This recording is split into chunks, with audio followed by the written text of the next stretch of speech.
is very strong early leads. But an interesting question there would be on from which party will we get to see the mayor, because we know for a fact that Shinde Sena as a party and Eknath Shinde himself wasn't the happiest to take or to demote himself to the deputy chief ministership after winning the elections under his leadership. Although the BJP was the number one party in the 2024 Vidhan Sabha election, the face of the election or the face of the campaign for Mahayuti was the Mukhyamantri, after whom the Mukhyamantri Maji Ladki Bahin Yojana was named. So of course, Eknath Shinde, whose presence in this entire scenario has really boosted BJP's chances and has taken it a little too away from the Thackeray brothers, will play a very pivotal role in the bargaining table. And it'll be interesting to see how the next few days go ahead, because when you look at Mumbai, there is not just the position of the mayor that becomes the one which is important. We also got several committees. We've got standing committees, right? So who gets those standing committees where the real money comes from? Who gets to manages the best, which manages the transport and electricity here in Mumbai? So all of these decisions will have to be taken. And of course, the Bharatiya Janata Party for the longest time has wanted to have its own mayor. Even when it was with the erstwhile United Shiv Sena, it was always taking the deputy position. And now when it has finally become the bigger brother, in this entire alliance, it would not want to let go of that chance. And it is already, we've seen that the Bharatiya Janata Party leaders have gone on record in stating that there will be a Hindu mayor, there will be a Marathi and a Hindu mayor. So of course, the positioning of the BJP mayor being there in place has already been done. But important will be for us to note on how much will be the resistance put forth by the Shinde faction, because he's not really known to be someone who would let off his guard that easily. We had a couple of important Shiv Sena Shinde faction leaders on the broadcast, and they were beginning to digest the fact that there will be a mayor in BMC from the BJP. So, but yes, of course, that's an important factor as to whether it actually happens or not. It's supposed to tick two boxes, that of Hindu and Marathi, and then we'll get to know the final name as well. Let's get in Saurabh Gupta as well, joining outside from Matushri, where, it seems like, though of course the numbers are still coming in, but it's not likely to cross the halfway mark. 114 is not a number that the Thackerays will be able to cross together in these elections. That's right. In fact, it doesn't seem like it at this point that the Shiv Sena, UBT and the MNS have the numbers to bid for the mayor's post. That seems far-fetched and a foregone conclusion now. But what are they looking at? They're looking at perhaps, retaining some relevance, retaining influence in Mumbai. That's something that everyone's been talking about, that this election is a do-or-die election for the Thackerays. And in that context, what we're now hearing from, leaders associated, of course, there's no official reaction yet. But what we're now hearing is that, we're still looking at the numbers, and if they are close to 80, etc., or if they're close to 65, anything beyond 65, 70 to 80, they say they would have done well given the kind of influence that, the BJP put in and the amount of effort that the BJP put in into winning this election.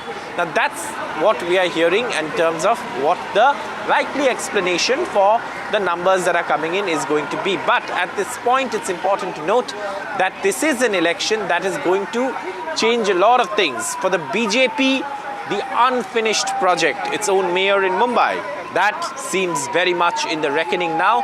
It's a few hours before these official results come in, and then we will know who the mayor will be. But now it is almost certain that it's going to be a BJP mayor. And like you said, only two boxes need to be ticked for an individual to be chosen for that post. Secondly, Mumbai can go back to having accountable civic body representatives who will answer queries, be held accountable to citizens. And thirdly, one of the things that Mumbaikars really need to think about is the turnout. Even this time, it was disappointing, and that's something that they will look at. And lastly, the Marathi vote, the Marathi Manos, who have they voted with?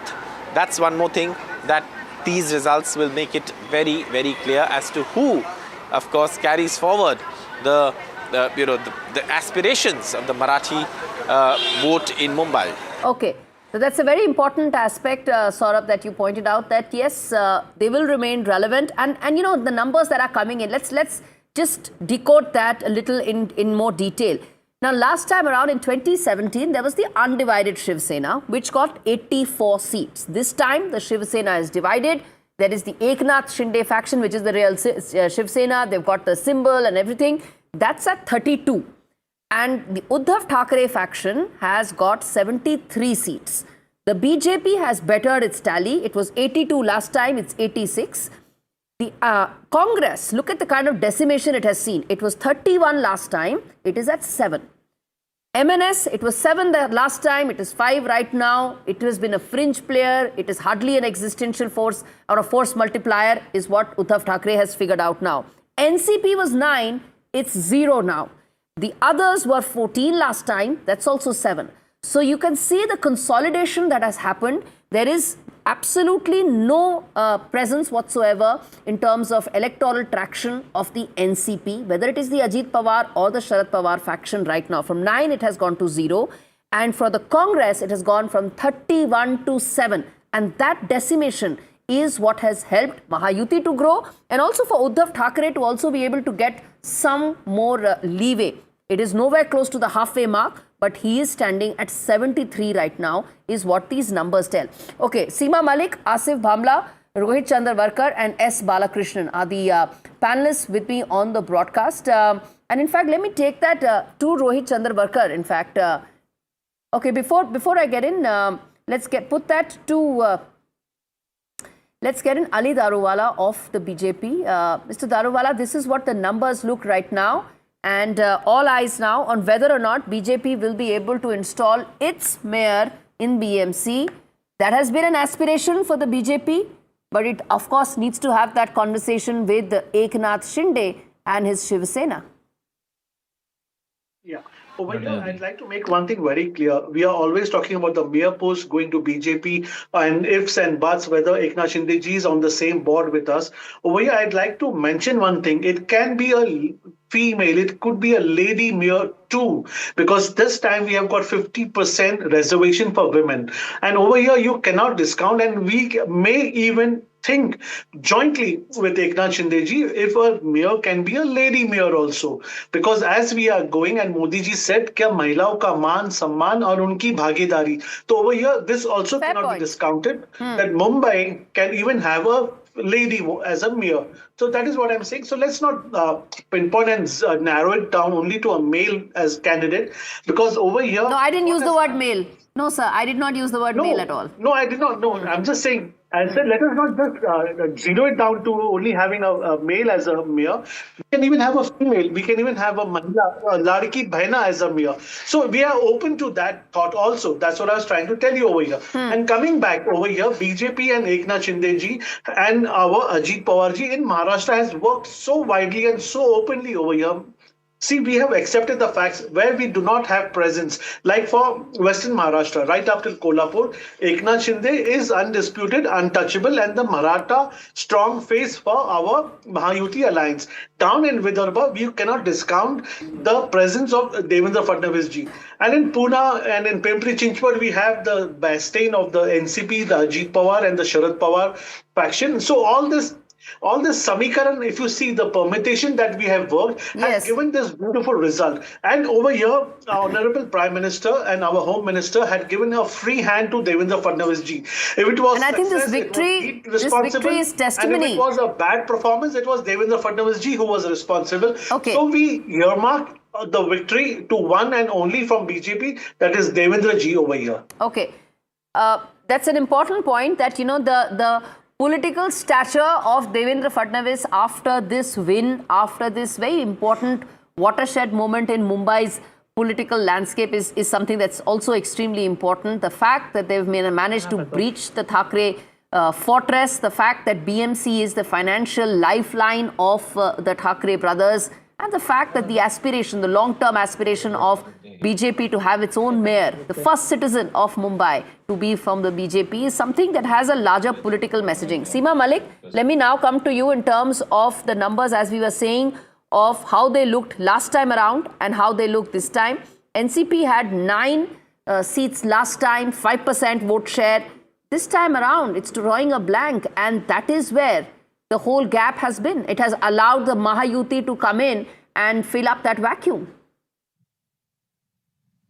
will analyze we have seen the results, and we are still some hopes are there. But of course, we will analyze these things. What happened and how it happened and everything. This only I can say at this stage. Frankly, I've told you everything. The other things I have told you, the kind of irregularities we have seen in the this campaign and at the time of election. So of course we will think over it. Maybe we complain or something. So these things are there. I've told you that so many candidates, they are selected. Okay. They were elected unopposed. These things, and the way the money was distributed, we have seen the money power, we have seen the muscle power, and all those things. We have seen those things. So and of course you will see what you are talking about, that king pala thing. That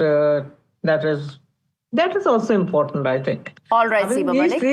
Your point has essentially been about that BJP and Maha-UP are using muscle politics, right? That's what you're making. The opposition should have a level playing field. That is very necessary, which we are not getting anywhere. Okay. So this is something undemocratic. All right, ma'am. You've made a point. You've made your point, which is about level playing field not being there for opposition parties. That's the charge, and that's your big point. All right, I'm going to address that controversy, the erasable link controversy linked to the Mumbai Civic body polls that is now refusing to die down. Now, in the latest, Congress MP Rahul Gandhi has launched an attack on the Election Commission, and posting on his social media handle, Rahul Gandhi, leader of opposition in Lok Sabha, has alleged that the Election Commission is gaslighting citizens and that the trust has completely collapsed in India's democracy. BJP was quick to hit back, calling his remarks a scarecrow tactics and a bid to distort and discredit the elections and the results that have come in now, which have reduced the Congress party, by the way, to single digits. Remember, the Maharashtra Election Commission has already reacted to videos that have been coming out of people wiping off their ink from their fingers post-voting. Election Commission has stated that any attempt to erase the indelible ink would actually amount to electoral malpractice. But you have Rahul Gandhi, of course, talking about it and saying that this is nothing but vote chori. In fact, we have some sound bites and reactions also coming in on this story. Rahul Gandhi is a serial liar. He's a Pinocchio of modern day politics, and he has been fact-checked now by IMF. Rahul Gandhi had said Indian economy is dead. He was trumpeteering a claim that was not based on fact. And he went to Berlin and said India's manufacturing is also dead. Now IMF has come out and said that India is a strong pillar of the global growth engine. In fact, they have said that their projection of 6.6% GDP growth rate for India has been exceeded, and that is India's strong performance. Gone are the days of policy paralysis under Manmohan Singh, and today under Prime Minister Modi. Congress को मुंबई में 227 के house में से सिर्फ 2 या 3 seat अब तक मिल रहे हैं, ऐसे रुझान दिखा रहे हैं। और राहुल गांधी के जो आरोप है वो हास्यास्पद है। कांग्रेस राहुल गांधी के नेतृत्व में लगभग 100 इलेक्शन हार चुकी है, और राहुल गांधी कभी सुप्रीम कोर्ट, कभी हाई कोर्ट, कभी ईवीएम, कभी इलेक्शन कमीशन, और अब जो शाही है उसको दोष दे रहे हैं। All right, those are reactions coming in on what became a huge story yesterday, a political story and a controversy when there were several videos that came out about how people were able to rub off the indelible ink that is put on their finger after they vote. That ink could come out with the use of hand sanitizer. In fact, after those videos, State Election Commission did clarify and put out important clarifications as well, and said that anybody trying to do that is actually tantamounting to electoral malpractice. And that, of course, is something that has been picked up by the Congress party. And Rahul Gandhi has chosen today, the day of results, to come out with that message saying Election Commission is gaslighting. Those are the kind of words that he's actually used. Let's get in Saurabh for more on this. The fact that Rahul Gandhi has accused the Election Commission of gaslighting citizens amidst the results that have come out and showed record poor showing of the Congress party. What does it say, Saurabh? There is a trend to this. There's a pattern to this.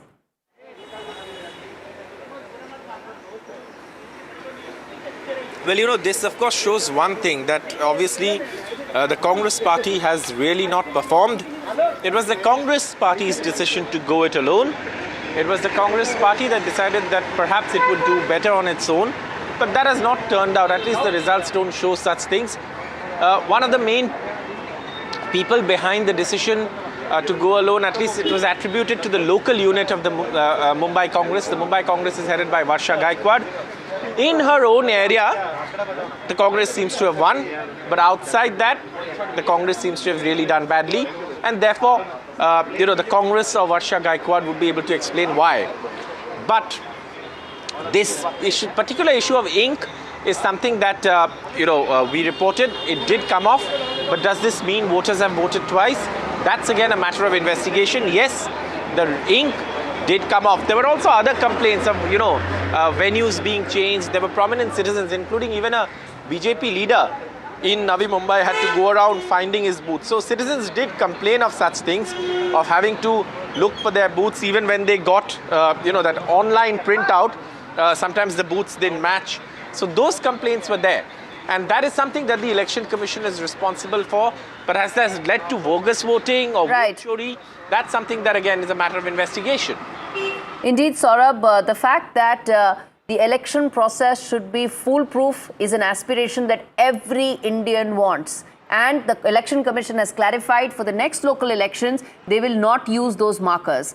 But does it tantamount to bogus voting? That's the big charge, and that's the big allegation that Rahul Gandhi has made and that Election Commission has clarified. Thanks much, Saurabh, for joining us with that update. Now, viewers, as far as BMC elections are concerned, now BMC election itself has been a process that has been there for more than a century. And this report tells you exactly how the process started, the changes that were made in due course of time, and what the election now stands for. Take a look.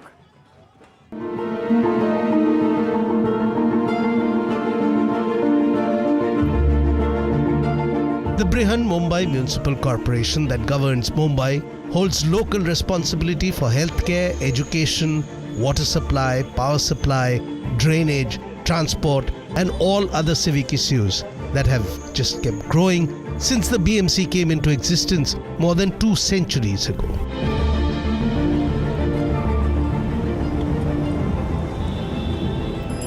The origins of the BMC can be traced to 1807, when the British set up a court of petty sessions with a magistrate and 2 justices of peace. A corporate body with a municipal commissioner and justices of peace came into being in 1865, and the regular corporation with 64 members came into existence only in 1872, and it was decreed that only taxpayers had the right to vote.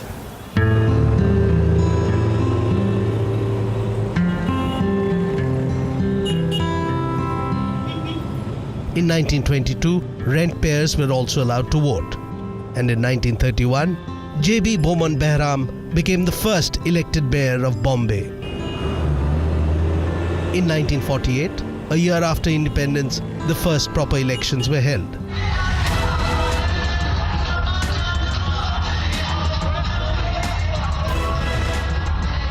Its long history aside, what makes the BMC election so important today is the huge financial implications of controlling the finances of one of Asia's richest civic bodies.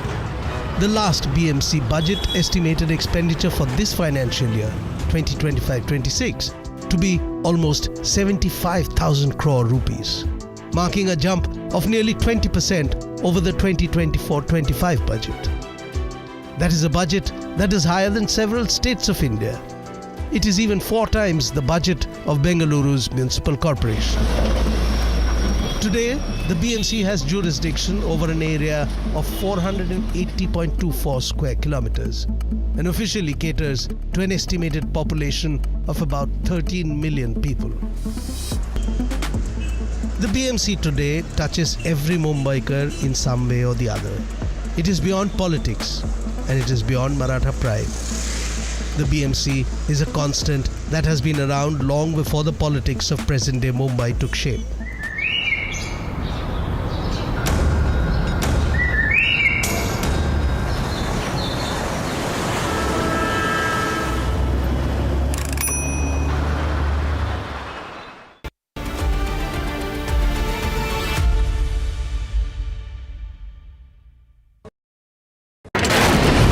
front lines of Kargil.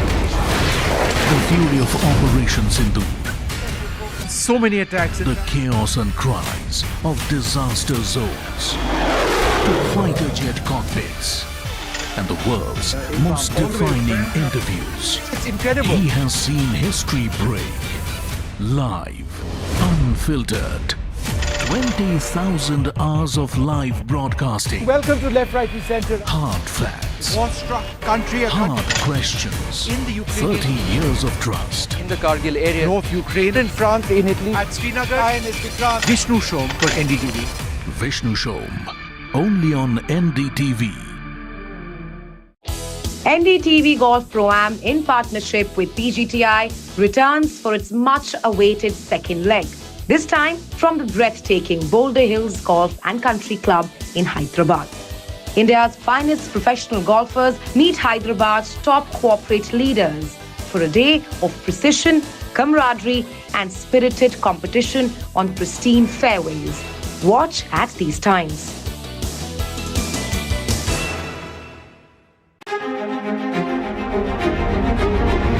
Every winter, the World Economic Forum at Davos becomes the world's thinking room, where power, policy and purpose converge, where the future is examined and reimagined.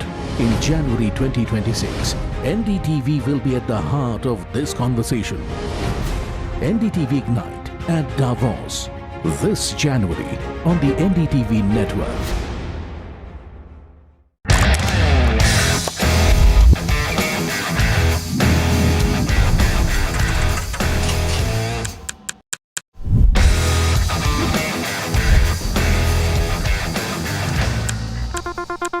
"21 days in Kashmir. People have bombarded me, friends, with requests for an unfiltered list of things I saw and observed on the ground. Very special ground report from the line of control. There were some children who've lost limbs in the shelling. They're now India's smallest but possibly the most powerful crime family. Cough syrup has killed at least 25 children. Gaikwad sahab, aise mat kijiye. Suddenly people are wondering about the weaponization of India-Pakistan cricket. We live and breathe elections. You will not believe your eyes or ears when I show you what I'm about to. And for a country that has fought so many wars in the mountains and at high altitude, we're standing on the Indian Navy's newest warship. The line of control, Shiv Arur, NDTV. Across the country. He has tracked the pulse of power from Washington to Korea. Witnessed history being made in global capitals and conflict zones. Brought clarity to complex issues of national security and international affairs. Aditya Raj Kaul, covering international affairs like no one else. Only on NDTV network. Straight from the heart of the newsroom to the core of the stories shaping your world. Join me, Gargi Raut, as I track all the developments as they break. Live from the NDTV newsroom, weekdays at 4 p.m. A very special moment for us as we announce NDTV Masterstroke, the NDTV Art Awards. NDTV presents the Masterstroke Art Awards. An odyssey of creative brilliance, where the masterpiece meets its ultimate recognition. NDTV bringing this subject forward would have a great integrity of putting it forward where people could understand the importance of art. This award that is being started, I'm sure is going to be amazing. Art for India and for Indians is an expression of our Atmanirbharta. It's actually quite a formidable jury, so I think we'll reveal a lot more as we go along. This is an amazing platform, I think, today what you're doing. Honoring the masters who define our creative landscape. Coming soon on the NDTV network.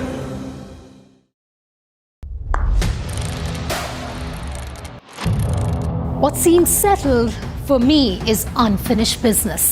So I rewind. I pause, I reflect, I dig, until what's buried stands up to be counted. Breaking ground, not just headlines, the meaning behind them. This is Breaking Ground with me, Vedika Sood. I don't sugarcoat. I shoot straight and tell you stories the way they need to be told. Unfiltered, unafraid, unmissable. That's how I roll. Watch me, Priyanka Deo, on NDTV World. Namaste.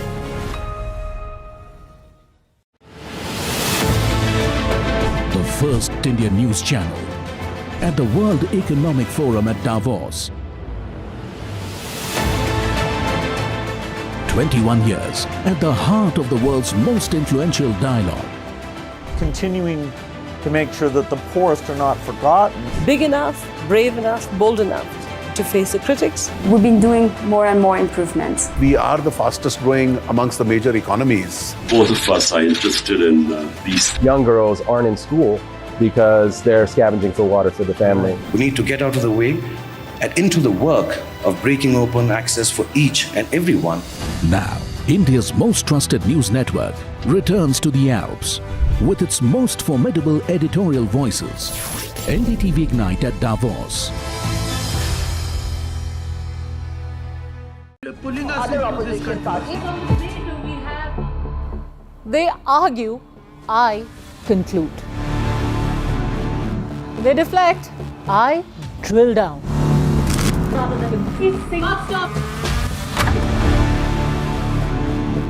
This isn't a free-for-all. It's a reckoning. No filler, no fog. Only the facts and where they lead. Every night at 9, the case closes because the buck stops here. Mumbai are bringing our first India tour in your city. Rug on with Shankar Ehsan Loy and Siddharth Mahadevan and Shivam Mahadevan. 5 times melody, 5 times masti with NDTV Good Times. Go grab your tickets on Live Your City by Fever.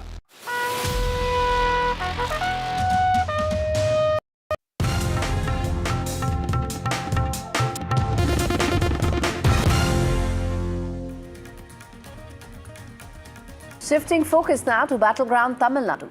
Elections are around the corner and things are heating up. As per sources, Congress is set to meet to discuss its poll strategy for the upcoming assembly elections in Tamil Nadu. In fact, the Congress unit the Tamil Nadu unit of the Congress party has said that it will be meeting along with its several key leaders, all MLAs and MPs as well as senior leaders would be meeting for a pre-poll huddle to discuss their strategy. And as per sources, the Congress leaders have demanded for power-sharing agreements with a minimum of 6 ministers that are likely to be discussed in this meeting. So essentially, what should be the power-sharing arrangements for the Congress party and whom should it ally with is what it will be discussing in its key huddle. And in fact, ties or potential alliance with TVK may also be discussed in the meeting. Remember, TVK is essentially, and it's a new political outfit by actor Vijay. The X factor in the upcoming elections will be TVK, and the Congress party may discuss a potential pre-poll alliance with TVK for the upcoming elections. I'm going to try and connect with my colleague Vijay Gopal Muralidharan. But before that, let's tell you that the party will also discuss its alliance with DMK. Remember that the discussion about the DMK alliance comes amidst rumors of a rift between the two sides. Shifting focus now to another controversy that's coming to light. The Sabarimala temple has come into the spotlight yet again, this time for allegations that funds of over 35 lakhs were actually siphoned off from the sale of the temple's ghee. Following the directive of the Kerala High Court, the Kerala Vigilance and Anti-Corruption Bureau has registered a case with the Chief Minister and coming under heavy fire. Chief Minister Pinarayi Vijayan is now under intense scrutiny because of these repeated instances that are coming to light. The Kerala BJP chief, which is Rajiv Chandrasekhar, has made very important and very significant allegations that the ghee scam reveals the extent of the LDF government's corruption, saying that corruption is so deep-rooted that they did not even spare temples and their resources. And in fact, let's play out that soundbite for you. Ghee scam, the prasadam scam in Sabarimala, These are all signs and symptoms of a larger, deeper-rooted political culture of corruption, which is not even sparing Hindu temples. The Kerala High Court has ordered an inquiry into the misappropriation of fund with regard to the ghee collection in Sabarimala. Now, this is the latest allegation that has come, where High Court has found that the complaint that has been submitted by the vigilance, there is misappropriation of ghee to the tune of rupees 35 lakhs. In fact, a contractor has been enabled who makes these ghee into packets of 100 ml, which is sold for 100 rupees.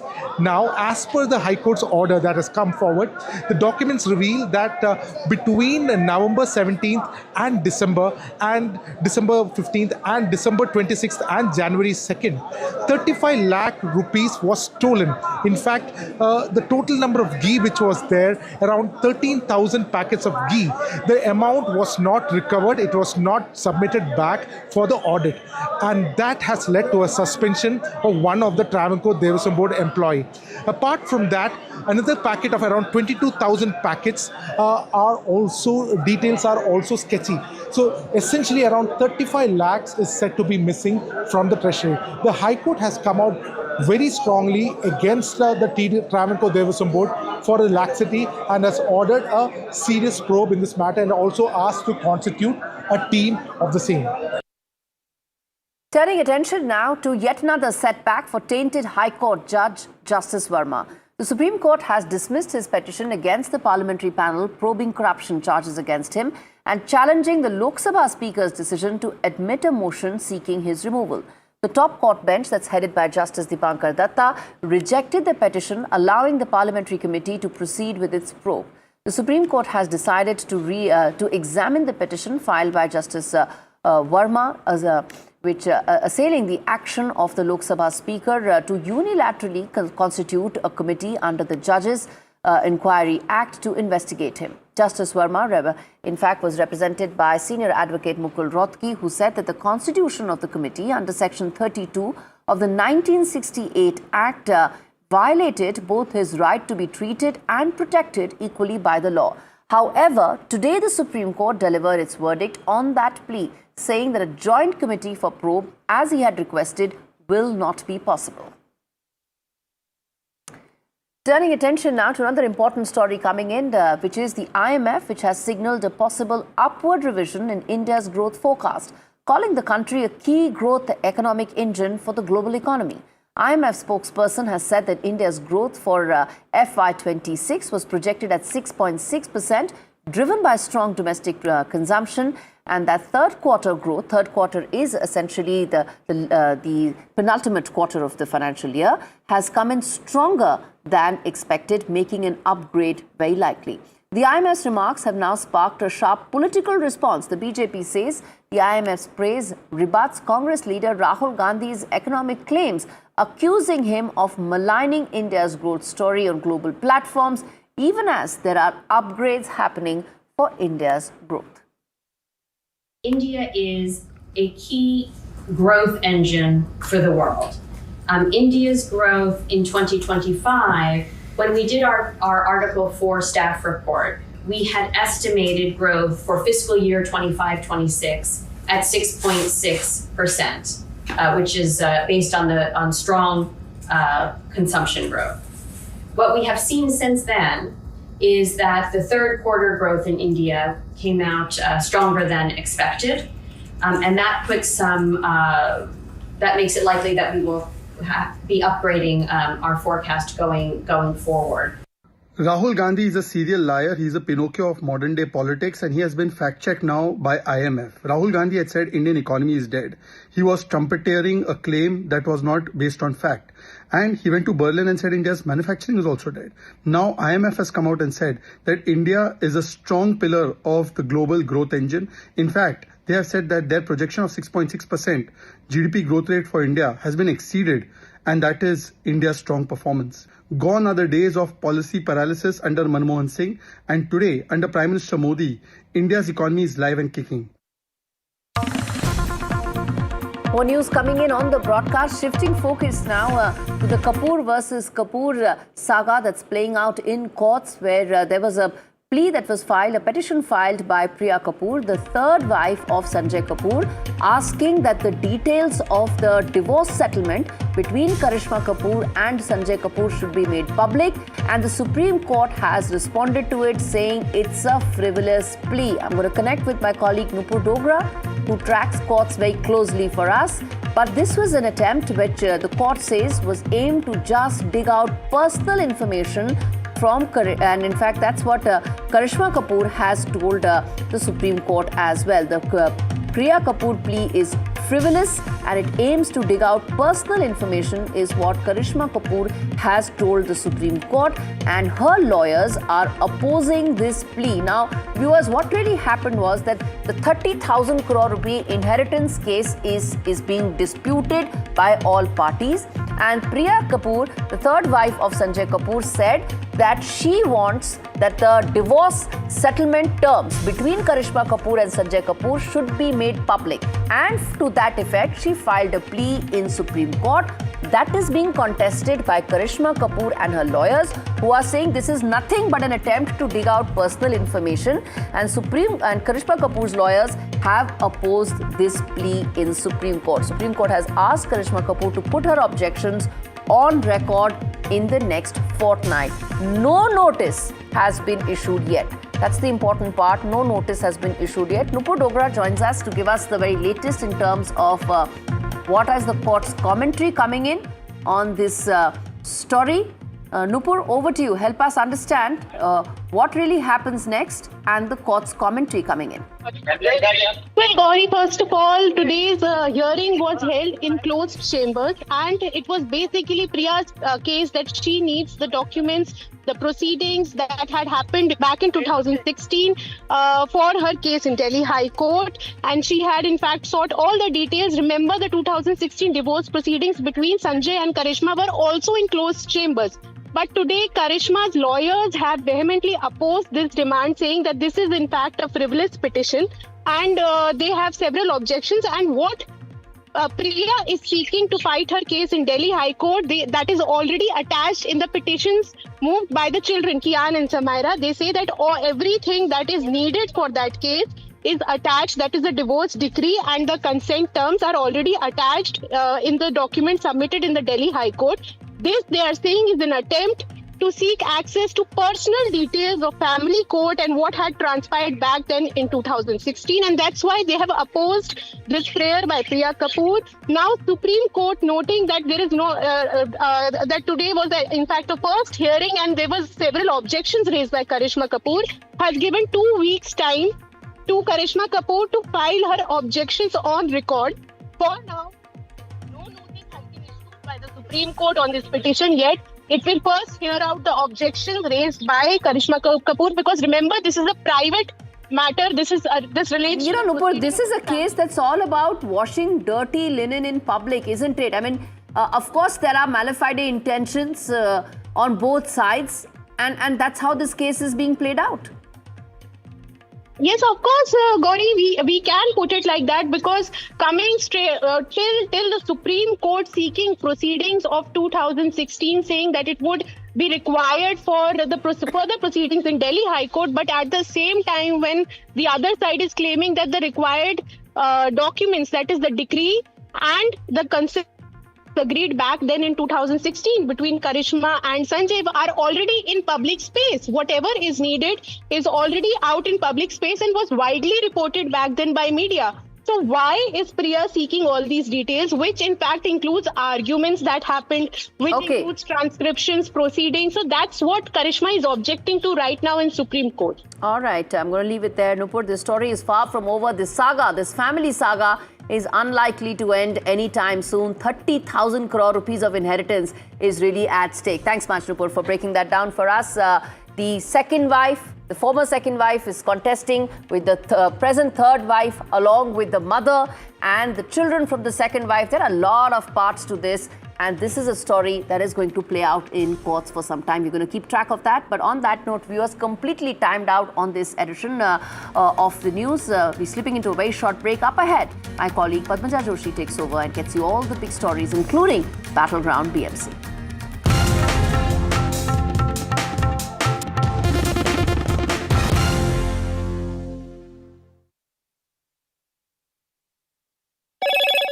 Hello, Moto. Motorola, India's leading AI smartphone brand. Motorola Edge 70, India's only ultra-thin phone with 3x50 MP cameras. Grab Motorola Edge 70 today.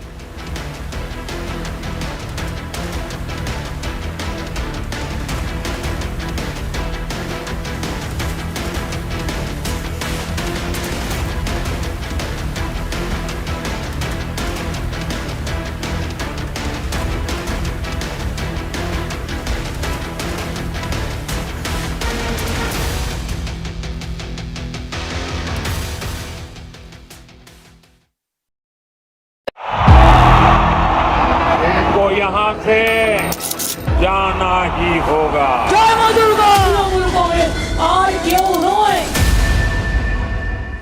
There is no bigger battle in 2026. And nobody has reported Bengal like I have. Buckle up for an unforgettable election thriller. Will the BJP breach Mamta's fortress? BMC जावे, BJP आसपे. Can Didi fight off her life's biggest challenge?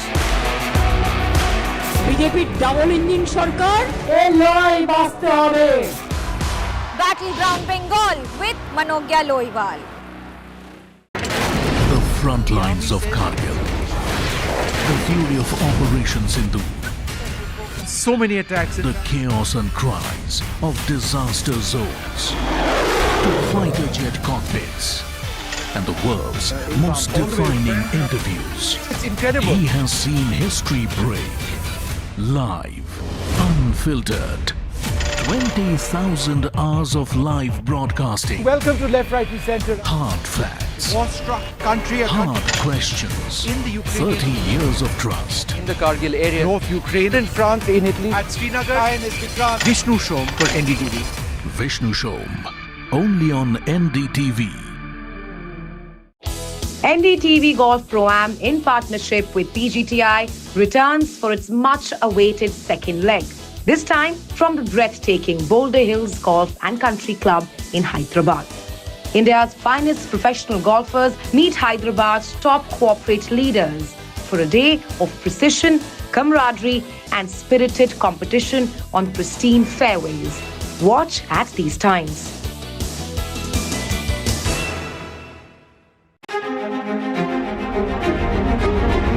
Every winter, the World Economic Forum at Davos becomes the world's thinking room, where power, policy and purpose converge, where the future is examined and reimagined. In January 2026, NDTV will be at the heart of this conversation. NDTV Ignite at Davos, this January on the NDTV network.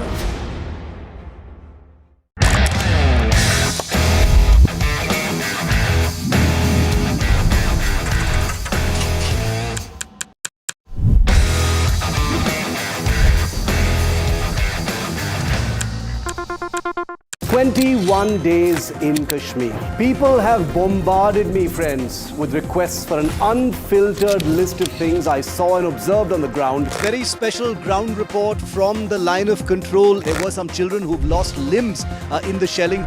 They are now India's smallest but possibly the most powerful crime family. Cough syrup has killed at least 25 children. Gaikwad sahab, aise mat kijiye.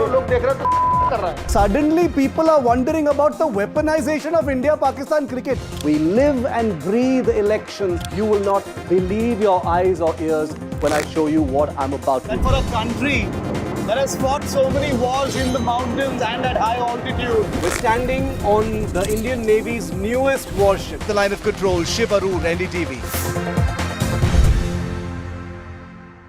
Across the country. He has tracked the pulse of power from Washington to Korea. Witnessed history being made in global capitals and conflict zones. Brought clarity to complex issues of national security and international affairs. Aditya Raj Kaul, covering international affairs like no one else. Only on NDTV network.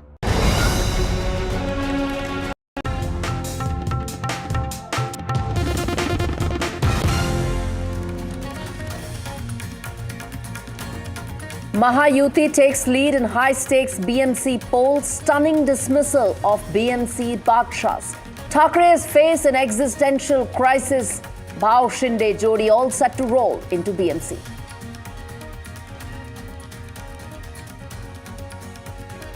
Massive lead for the BJP in Pune as no impact felt on ground of the reunion of the two Pawar factions. NCP factions united in party stronghold but failed to stop the BJP juggernaut.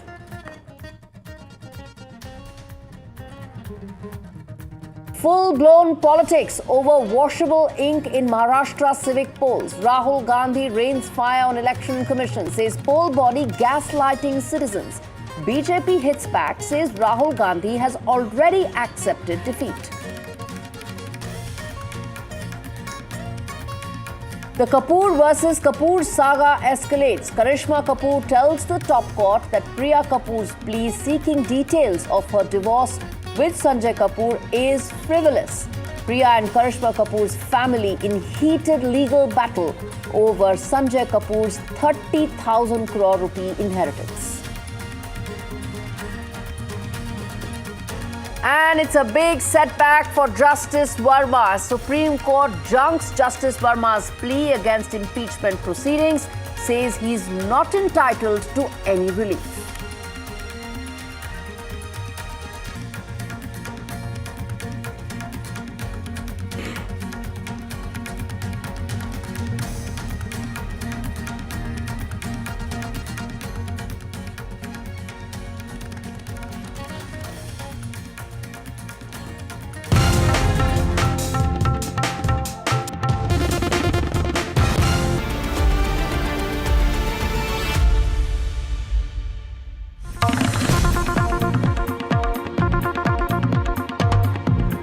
Breaking news coming in on Battleground BMC after the verdict, which has been a bumper day for BJP. In a short while from now, Devendra Fadnavis is all set to give his reaction to the victory, which marks the triple engine sarkar for the BJP. The BJP at the centre, BJP at the state, and BJP in BMC, breaking into the bastion of the Thackerays, breaking into the fortress that was the stronghold of the Thackeраys for the last 30 years. The man of the moment is set to speak on the big win for the BJP, the triple engine sarkar of the BJP, the victory of which rests on the shoulders of Devendra Fadnavis. But it's not just the BMC. There are 28 other municipal corporation elections where the BJP has done very well, including in Pune, where they bettered their tally of last time and also, in fact, ensured that despite the reunion of the Pawar brothers in Pune and Pimpri Chinchwad, BJP's electoral juggernaut continued. And that is the kind of victory that Devendra Fadnavis has brought for the BJP. A man from Nagpur, another municipal corporation where BJP has actually done record numbers. Man for a corporator from Nagpur started with humble beginnings and he said that on NDTV's Power Play that he's a sunk person who had no backing, so to say, and no backdrop in terms of politics, and he has come and become a very key influencer for the BJP in getting these numbers for BJP in Maharashtra. Man of the moment Devendra Fadnavis all set to speak anytime now. Viewers, if you're tuning in right now to NDTV's rolling coverage of the big BMC elections, what you see at the bottom of your screen is the story. Mahayuti safely crossing the 114 mark. BJP crossing the Mahayuti crossing the 114 mark very comfortably right now and set to install its mayor in BMC. Let's get in Ankit Tyagi, my colleague who's joining me live on the broadcast to talk more on this story. Ankit, very soon we're going to have Devendra Fadnavis speak, the man of the moment who will be speaking about the kind of electoral gains and wins that have come under his leadership for the BJP in Maharashtra. What a moment it is for Devendra Fadnavis. All the posters here have been saying Deva Bhau, and he has completely established himself as the numero uno, the Neta number one of Maharashtra. Pan acceptance now with BMC also coming. And let's not forget the kind of performance that they have posted, across all the other municipalities as well. I want to very quickly, because you are talking about Devendra Fadnavis, he's expected to come to that very stage in a short while from now. The one that you see behind me, this is the BJP office. And since morning, there was a cautious celebratory mode here. But now, once they have crossed the 414 mark with the BJP close to 100, just short of 100 at 99, 98, 99 is what they're hovering around.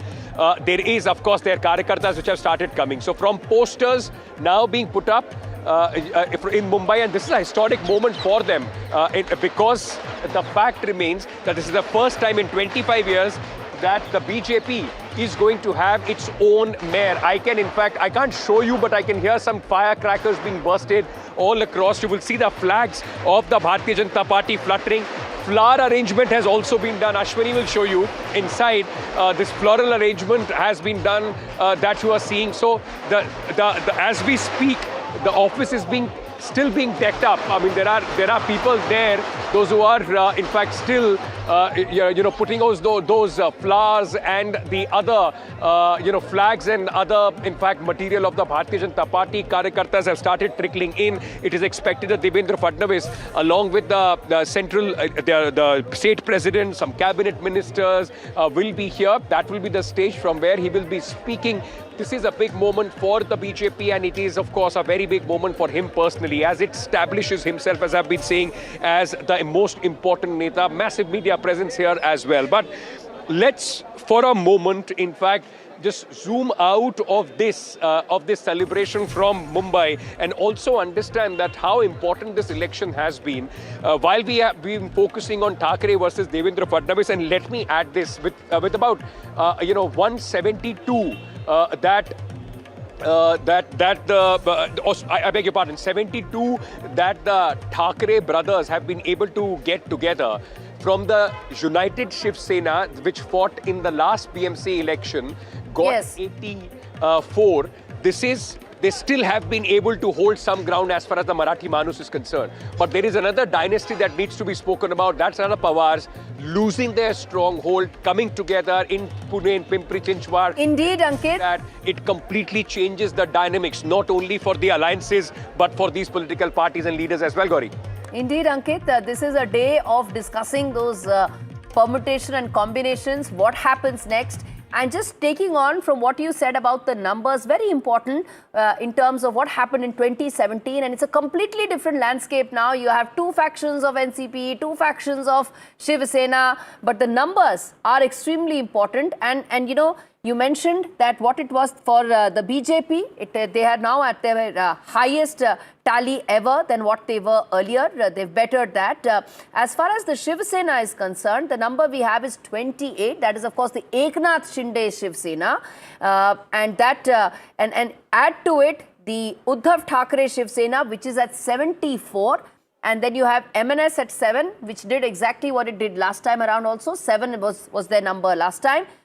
But NCP, Congress and others, the decimation of these three columns is the story of consolidation of the votes in favor of Mahayuti, Ankit. And that, I think, is really going to have the larger long-term impact on Maharashtra's political landscape. Consolidation of even the Marathi votes, the non-Marathi votes, all of them firmly behind the Mahayuti. I agree, and let me also add to what you're saying. It's important, that you bring it up. The dominance of the BJP is complete. They are the most dominant party right now in Maharashtra. You would see that even the strong factions or the bastions of the regional players are completely getting decimated, whether it's the Pawars.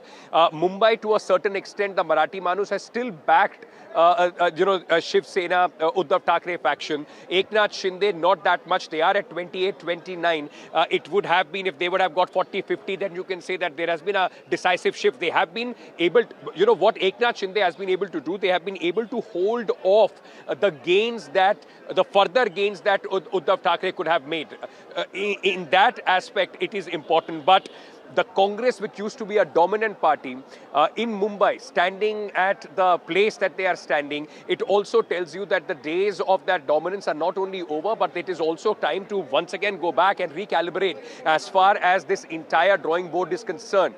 While at least the Marathi Manus backed, Uddhav Thackeray to a certain extent, what is the vote bank that the Congress is hoping for? Even with the minority vote bank, it's there are some 35 odd seats where they have in dominance, or at least in an influential position. Even in those seats, you've not been able to decisively win. That brings the Congress party once again into the question whether you should have fought this election in an alliance. Going against the alliance, not with the alliance, has not only harmed your prospects, but has also harmed any chance of a surprise that this election could have sprung up. Absolutely. And speaking of Eknath Shinde, before I get in Saurabh Gupta, I want to quickly tell our viewers about how things look like in Thane, which is the stronghold, the Gad of Eknath Shinde, where out of 43, his Shiv Sena has 24. The BJP has 5. This is playing out as was expected, because as I said, Thane is essentially the stronghold of Eknath Shinde. Saurabh Gupta also with us along with Anuj. Saurabh, to you next. Celebrations happening at the BJP office. What is happening at the Matoshri?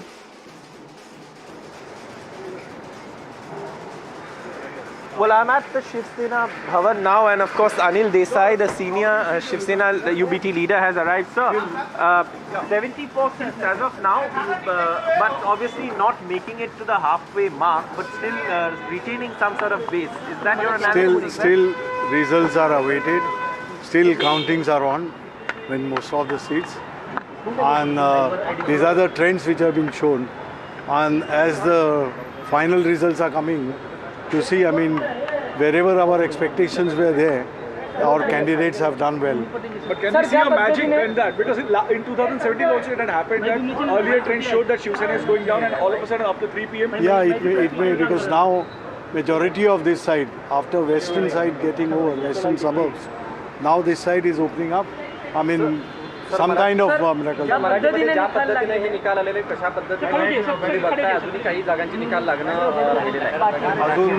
Trains आहेत, सुरू आहेत, आणि या बाजूचे म्हणजे दक्षिण मध्य मुंबई वगैरे इथून ईस्टर्न पट्टा बाकी आहे. तर त्या याचे जसजसे निकाल येतील नंबर्स हे वाढत जातील आणि आम्हाला अपेक्षा चांगलं. Alliance partners numbers are not increasing. That is cause of concern for Shiv Sena, because their numbers are stuck in the single digit. Yeah, they will also have a good number, because these are the areas where majority of the candidates from that side. Last question, did the Congress decision to go alone in hindsight now a mistake, and has it helped the BJP? We'll see. It has to some extent. It has gone that way. The appeal which you it made, has helped. The appeal which you made to Marathi people, especially, come together. Do you think that when the Marathi pockets will get open, in the ballots of the Marathi pockets will get open, you will get a good? Of course, wherever Marathi pockets and Marathi people, they have really voted for us, and we are thankful to the people of Mumbai. Marathi people, they have voted, and all, even otherwise, people who have been staying, who have put in number of years, decades together, they have stayed here. But they too have. But with this agenda, do you think that you have heard the other people also who were basically voted for you during Lok Sabha and Vidhan Sabha, especially the Muslim community and non-Marathi speaking people also voted heavily for you? Has the Muslim community stayed with you? Yeah, we've seen in the way MIM results and MIM seats have gone.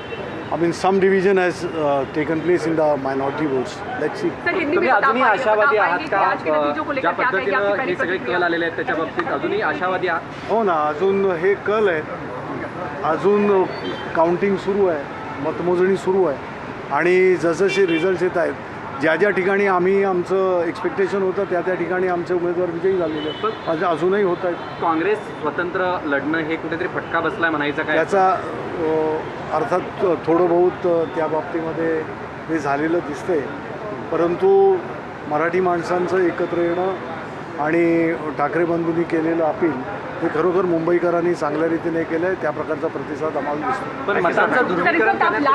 So that's of course Anil Desai, who's of course the senior leader of the Shiv Sena, saying yes, the Congress decision to go alone seems to have helped the BJP.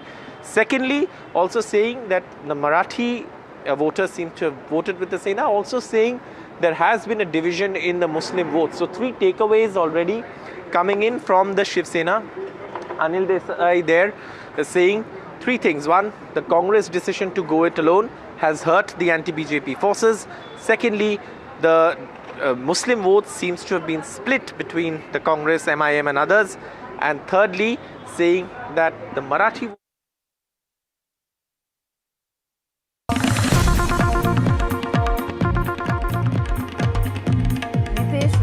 has actually come out with a penguin jibe after the BMC results. He's mocked Uddhav Thackeray after those results and he has said this after the results that have come out for the BMC have put the BJP firmly in the driver's seat. Nitesh Rane again is a rabble-rouser on the BJP side. He's been making those comments through the campaigning as well, and now he has reacted after the results. Listen in.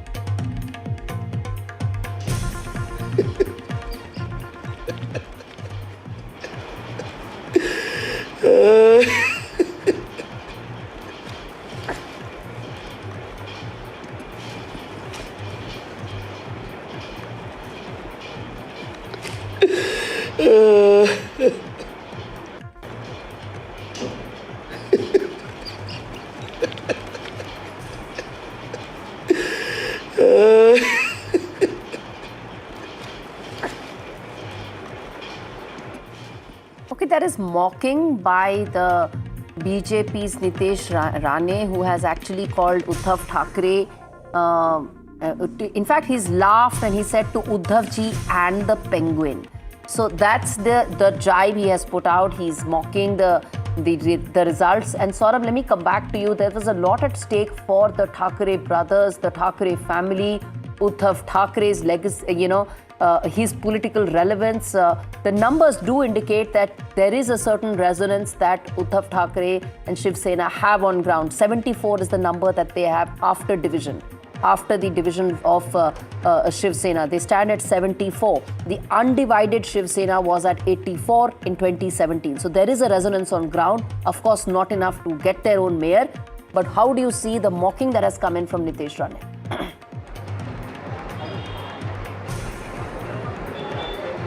Well, obviously, this is an old jibe that Nitesh Rane has often used in the past, and this is something that the Sena has responded to by saying, well, you may poke fun at it, but look, the penguins in the Baikula Zoo are the highest earner for the zoo actually, because there's a lot of attraction and a lot of people go to see them in that enclosure, and in fact, there's been births of penguins also here. So this is an old jibe that the Ranes have used against Aditya Thackeray, and again, the discourse in this election is something that perhaps leaves a lot to be desired.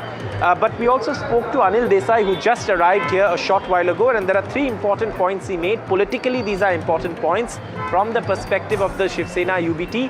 One, he did say the that political the discourse alone seems to have affected. Saurabh, you spoke about the political discourse in the election. We haven't heard the last of it because there's more news coming in, more reactions coming in. Take a look. In fact, Bengaluru BJP MP's Rasmalai jibe, he's now said that we are ordering Rasmalai. This comes in after Raj Thackeray had come out with that jibe and, mocked Annamalai, BJP's Tamil Nadu leader, and mocked Annamalai and said some Rasmalai comes to the city, and he went on and made some very derogatory remarks. To that, the BJP has said, well, they're going to be ordering sweets, and the sweets they like the best is Rasmalai. So, sort of essentially, this was a no-holds-barred contest.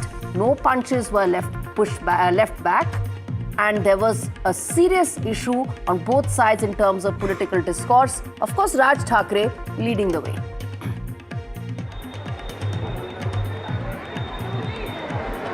Yes, in fact, that's right. No punches held back, and this is something that obviously is going to go down as some of these moments of these elections. But yes, definitely discourse could have been better. But what we know so far is that if you look at the overall results, and if you analyze the overall results, massive loss for the Congress, huge win for the BJP, Shiv Sena, UBT holding on to somewhat the Marathi Manus vote. Eknath Shinde's Shiv Sena, at least in Mumbai, not doing well, so that would be a dampener for him. And of course, his claim to the legacy of the inheritance of that legacy of Shiv Sena in Mumbai. Lastly, what we heard from Anil Desai, again important points, Congress going alone affecting the opposition, Muslim votes getting divided, affecting the opposition, and also the Marathi Manus still largely, at least in the Sena strongholds of Mumbai, siding with Uddhav Thackeray. So Raj Thackeray, of course, not doing so well. But again, even in previous elections, his figures have hovered around this number. Coming together with Uddhav Thackeray hasn't really increased his performance in terms of the number of seats. So these are the main takeaways. But at this point, it's still not over. And I'm sure, there will be some sort of reaction from the Shiv Sena UBT leadership as well as to how they see the results, because this has often and always been billed as an existential election for the Thackerays, and how they see that, how they see their performance. And we've reported it right from day one that apart from a victory, even a good, decent showing in these elections would help the Shiv Sena retain its political heft. Uddhav Thackeray would be banking on these numbers to slightly increase so that he can say that, look, even with the split in the Shiv Sena, last time around the Shiv Sena got about 84 and this time he's at 74 as of now. So if he can increase that tally a bit, he would be still okay with those results. There's some important points why the Congress went solo and why it did not partner with the Shiv Sena. The Uddhav Thackeray faction is something that needs to be asked, and I'm sure the Uddhav Thackeray team would have raised those questions to the Congress party, because the argument that Congress made was, because we have a problem with the linguistic politics of MNS, therefore we are not going to partner and be part of this alliance, holds no ground, because they did so when it came to the Vidhan Sabha elections. There they said, because we have a regard for Sharad Pawar, therefore we are having the alliance. There also, it was convenience that decided and not shrewd political arithmetic. Well, viewers, as far as the BMC polls, the results have come in broadly. What you see is the picture that's unfolding at the bottom of your screens. Mahayuti crossing comfortably the halfway mark of 114 and stands right now at 116. These are the trends. Final numbers we'll get you by evening. But let's get you now the big picture. What really is the big picture of these BMC polls? 30,000 feet when you stand from these local polls, what really comes out? First and foremost, the Thackerays have lost their grip over BMC after 27 years. BMC was their financial lifeline. So many of the corporators that were part of the entire Shiv Sena structure were involved in the finances. They were there as contractors, and that is where it derived its political strength from. That has been snapped. The second key big takeaway is the fact that Marathi Manus have rejected the venomous political agenda of MNS. But let's get you more news coming in with regard to the latest updates that are unfolding right now, which is man of the moment, Devendra Fadnavis, the one who has spearheaded this huge political win for the BJP. Now greetings are pouring in for Devendra Fadnavis after that mega win. The triple engine sarkar that he was talking about, that the BJP promised, was on the back of Devendra Fadnavis' shoulders. And Saurabh, let me come back to you on this. The victory lies on Devendra Fadnavis' shoulders, because he was the one who spearheaded the campaign. He's the one who's brought these numbers to the BJP.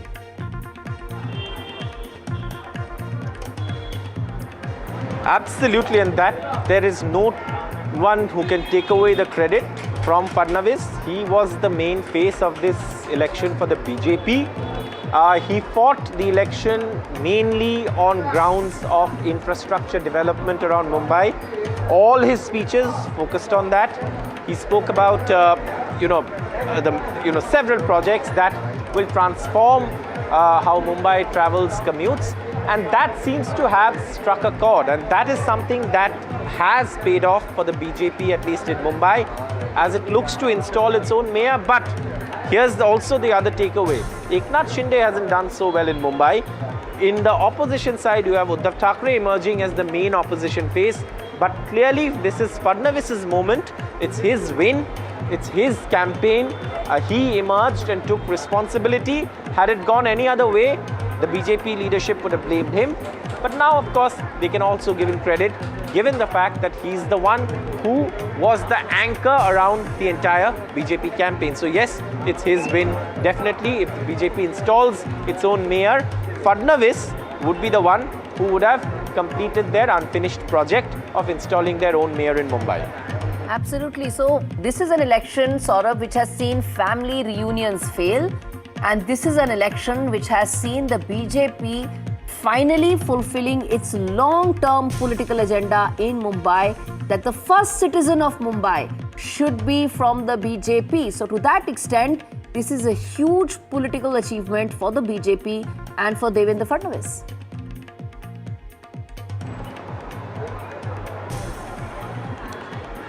Absolutely, Devendra Fadnavis has worked in this election as the main campaigner for the BJP. And, if you look at the results, and I've been looking at the numbers now and trying to figure out what these mean, there are 2 or 3 things that emerges. One, Devendra Fadnavis, undisputed leader in Maharashtra. No doubt about that. Secondly, the other thing that emerges is Uddhav Thackeray is now the main opposition face in Mumbai.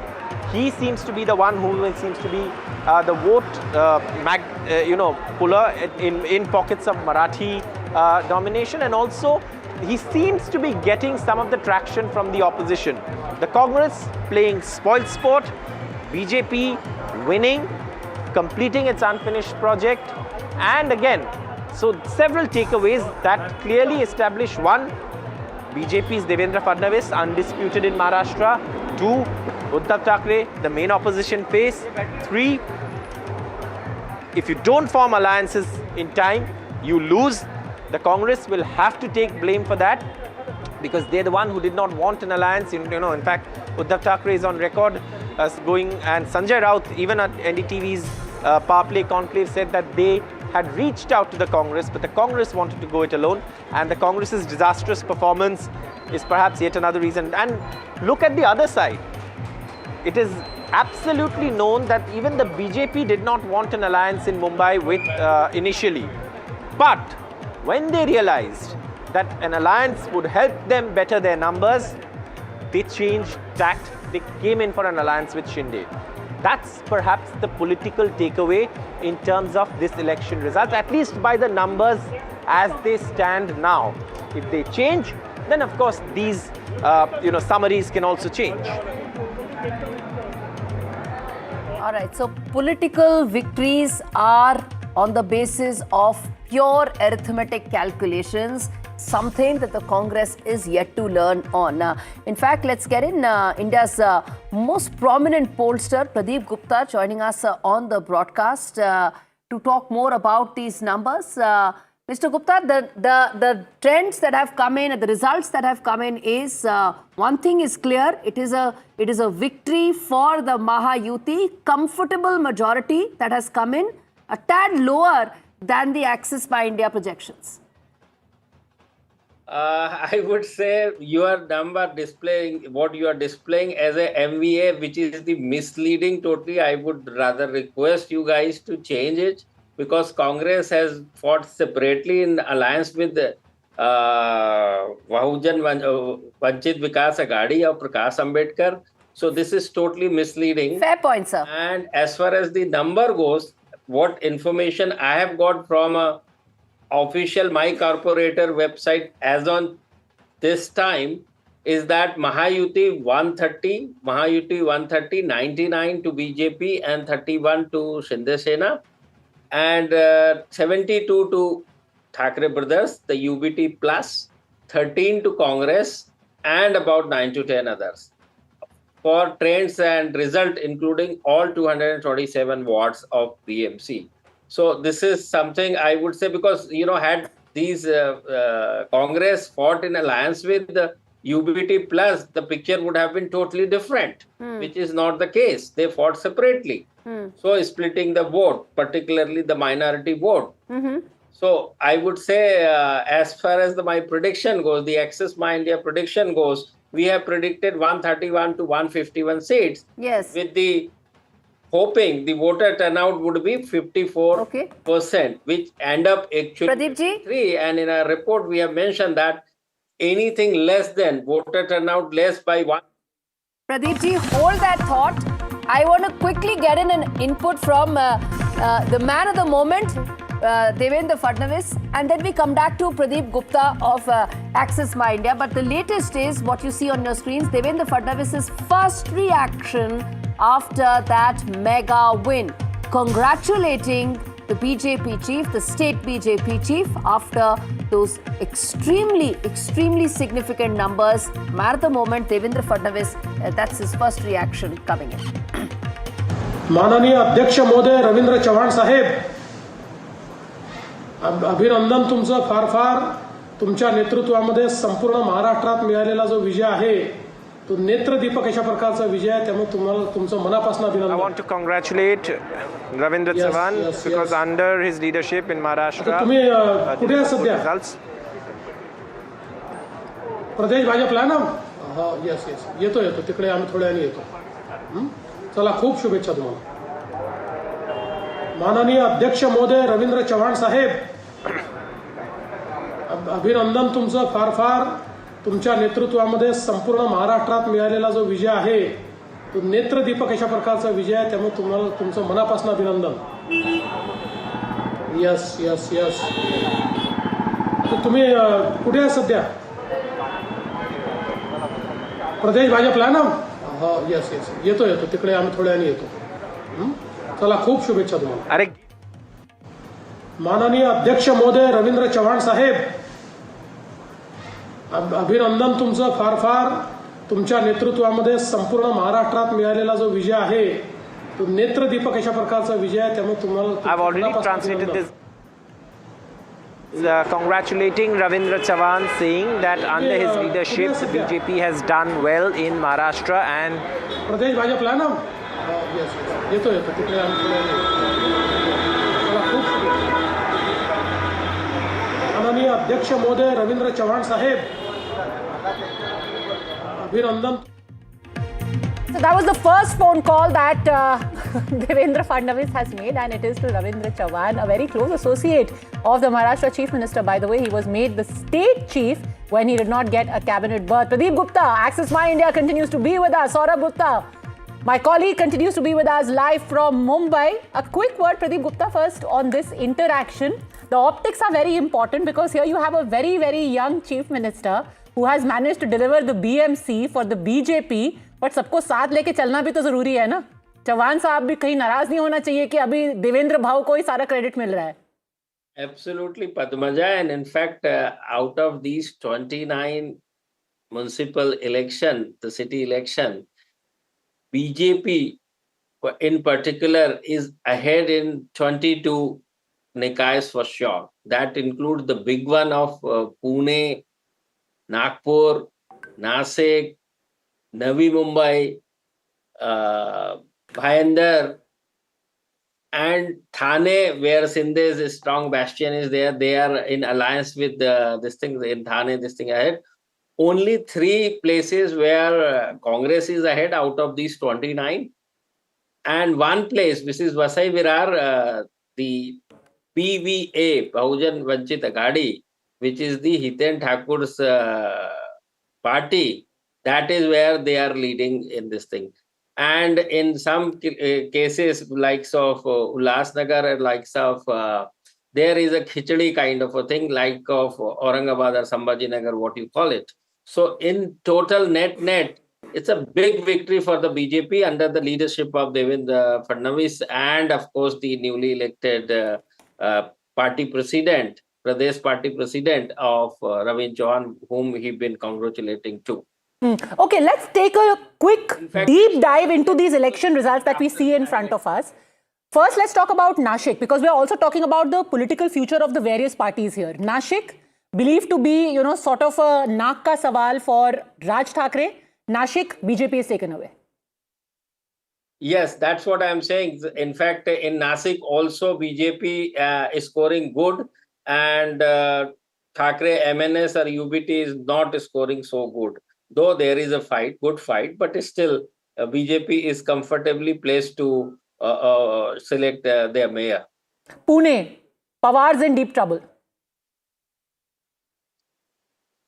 Pradeep Gupta? These elections is being held after 9 years. So what MNS and all that, we are talking about 9 years back. In these 9 years, so much of water has flown under the bridge. So all the dynamics are completely changed, I would say, in favor of BJP and not so good for other opposition parties. How do you see, and what is the reason you think of these key bastions? Because at the end of the day, for a state like Maharashtra, we were always told in conventional wisdom that, you divide the different areas for these different parties. Everyone carves out their little strongholds, Thane for Eknath Shinde, Baramati and Marathwada for the Pawars, Pune for the Pawars. What are the big bastions which have crumbled, and what is the reason behind it, Pradeep Gupta? Big bastion, I would say BMC, which is the biggest one. All other places, it was expected, and last time also the story was the same in favor of BJP in that sense. I don't see any Nikaya where BJP has lost out to any other party, even when it matters to the alliance, particularly in Kalyan Dombivli, where the Shinde Sena and BJP fought together. Yeah. But BJP is way ahead than Shinde Sena in Kalyan, where the Eknath Shinde's son, Srikant Shinde, is a Lok Sabha MP, elected Lok Sabha MP. So that is where I would say the BJP is everywhere. Let me put it this way. Of course, Malegaon you can't expect. So Malegaon, only 2 seats is winning by won by BJP. As ये कुछ ज़्यादा ही सबका साथ हो जाता है. If Malegaon also BJP would have made the kind of inroads we are seeing elsewhere. But then shouldn't that be a worry? Leave aside what is happening to the bastions of the Thackerays and of Raj Thackeray and Uddhav Thackeray. But if BJP starts dominating in places where their allies really get their core strength from, then that should worry both the NCP and Eknath Shinde, right? Definitely, yes. It is definitely worrisome for all these, even BJP allies, be it Eknath Shinde's party or be it NCP Ajit Dada party or some smaller other party like stuff Ramdas Atwale's party. BJP is everywhere. I mean, and this full credit should go to Devendra Fadnavis ji in Maharashtra in particular, because since 2014, in last 12 years, he has done tremendously good. In fact, in 19, they could not form the government because of obvious reason known to everybody. And they secured 2/3 and 1/3 vis-a-vis Shiv Sena and BJP. I'm talking about the number of seats. And Padmaja, I have one objection. Rather, it is a misleading to show in BMC the MVA. I agree. Not MVA, definitely not, because Congress fought separately. Yeah. So separately, and the latest tally, because I'm in Mumbai, So the latest tally, and everywhere it is now showing 130 for the Mahayuti, 130 for Mahayuti, 99 to BJP and 31 to the Shinde Sena, 72 to Thackeray brothers and 13 to Congress, and others is about 9 and 10. So if you can correct it... We will just have that fixed. No, completely noted, taken on board, because this is misleading. The kind of tie-up we had in the assembly election does not exist anymore. Congress has broken away, and it is the Thackray brothers who are in fact contesting along with the NCP, and that really is what the equation over there is, not really the MVA as a whole. But let's talk about Mumbai. Is it fair to say that the Muslim votes have splintered, but so has the Dalit vote, and the Dalit vote has splintered majorly in favor of the BJP? Pradeep Gupta. Dalit vote is divided between Congress and Prakash Ambedkar Vanchit Vikas Aghadi. This time, in all these days, last 15 years, Prakash Ambedkar used to contest separately, and he used to split away the vote of Congress, in particular Dalit votes of Congress, particularly in Vidarbha region where the Prakash Ambedkar come from. But in this time, Congress has made sure, and it is the alliance with this, considering the national phenomena, to get the their core vote bank of minority and Dalit into their fold. And that is the precisely reason why, one of the reason why maybe Congress think tank must have thought not to align with the Thackeray brothers in that sense, UBT. And the difference, see the difference, Thackeray brothers, the UBT plus is scoring about 72 seats and 13 seats by the Congress. It's a huge difference. All right. And since we are speaking about the Dalit vote, there you have, we have Ramdas Athawale. He just gone and met Devendra Fadnavis, the RPI, going along with the BJP. Of course, he is also a Rajya Sabha MP in the entire Mahayuti.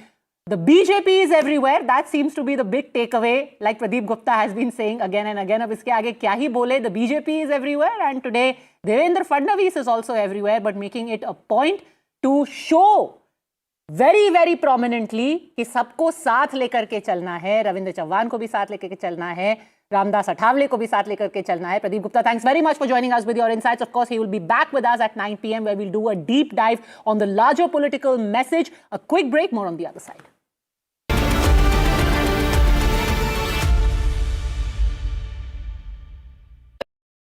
A very special moment for us as we announce NDTV Masterstroke, the NDTV Art Awards. NDTV presents the Masterstroke Art Awards, an odyssey of creative brilliance where the masterpiece meets its ultimate recognition. NDTV bringing this subject forward would have a great integrity of putting it forward where people could understand the importance of art. This award that is being started, I'm sure is going to be amazing. Art for India and for Indians is an expression of our Atmanirbharta. It's actually quite a formidable jury, so I think we'll reveal a lot more as we go along.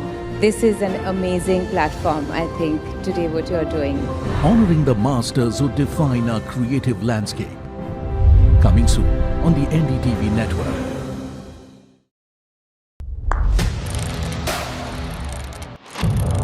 What seems settled for me is unfinished business. So I rewind, I pause, I reflect, I dig until what's buried stands up to be counted. Breaking ground, not just headlines, the meaning behind them. This is Breaking Ground with me, Vedika Sood. I don't sugarcoat. I shoot straight and tell you stories the way they need to be told. Unfiltered, unafraid, unmissable. That's how I roll. Watch me, Priyanka Deo, on NDTV World. Namaste.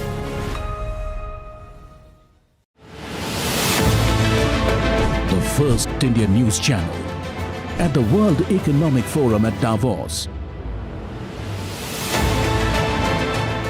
21 years at the heart of the world's most influential dialogue.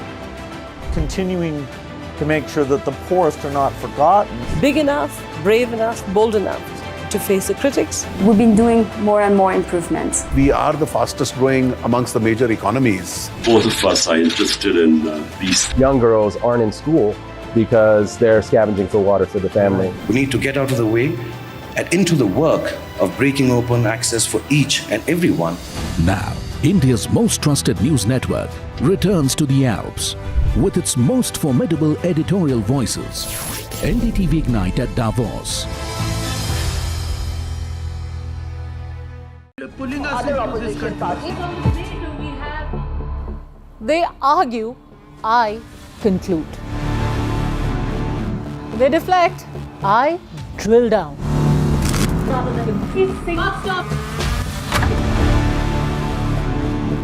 This isn't a free-for-all. It's a reckoning. No filler, no fog. Only the facts and where they lead. Every night at 9, the case closes because the buck stops here.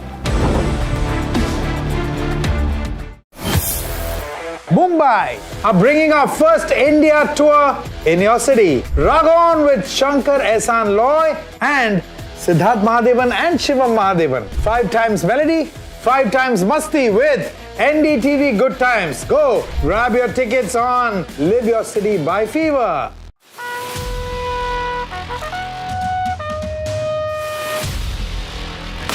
Watch Jai Jawan with me this Republic Day only on NDTV.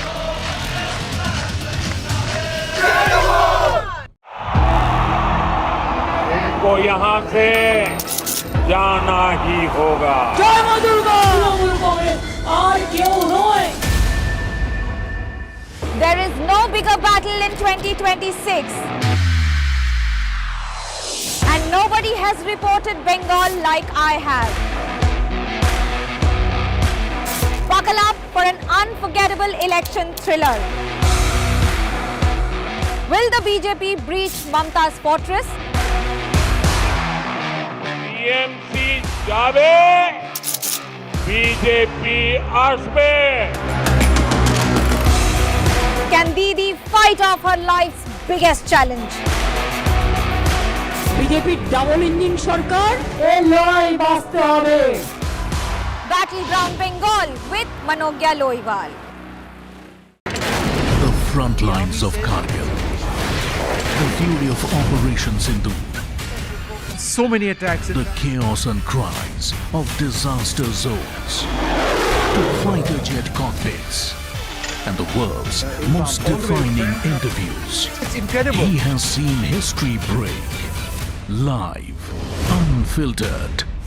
20,000 hours of live broadcasting. Welcome to Left, Right, Center. Hard facts. War-struck country. Hard questions. In the Ukraine. 30 years of trust. In the Kargil area. North Ukraine. In France. In Italy. At Srinagar. Vishnu Shom for NDTV. Vishnu Shom. Only on NDTV.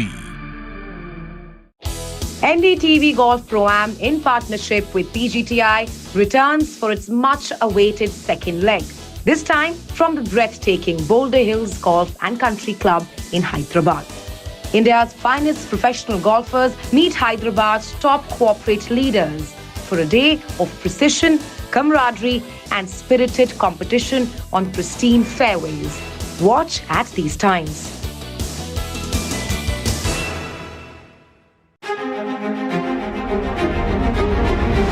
Every winter, the World Economic Forum at Davos becomes the world's thinking room, where power, policy and purpose converge, where the future is examined and reimagined. In January 2026, NDTV will be at the heart of this conversation. NDTV Ignite at Davos, this January on the NDTV network.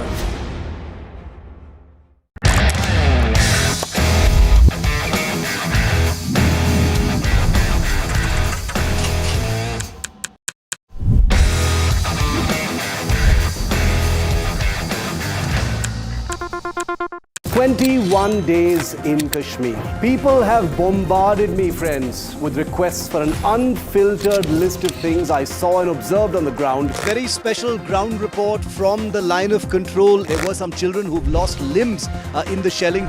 They are now India's smallest but possibly the most powerful crime family. Cough syrup has killed at least 25 children. कोई जरूरत उसको interview देने की। गायकवाड़ साहब ऐसे मत कीजिए। लोग देख रहे तो कर रहा है। Suddenly people are wondering about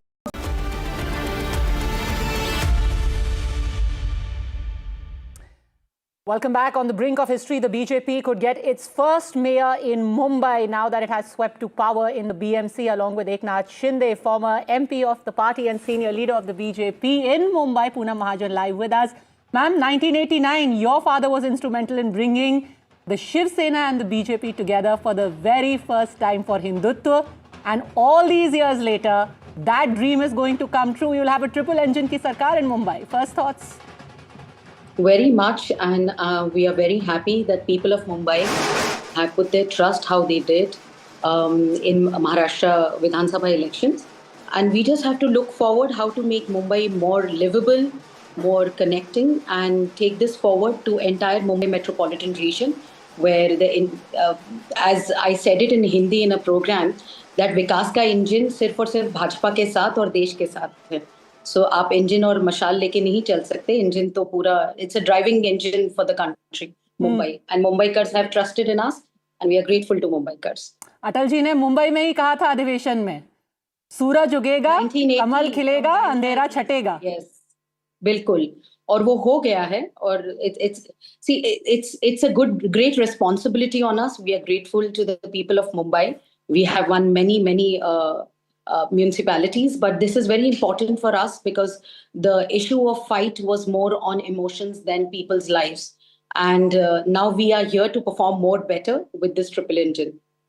What do you make of the alliance as it stands right now? You know, all of these years later, the fact now that the BJP is not just making its presence felt in Mumbai, but even in places like Thane, in Nashik, in Pune, that footprint has gone far beyond Mumbai.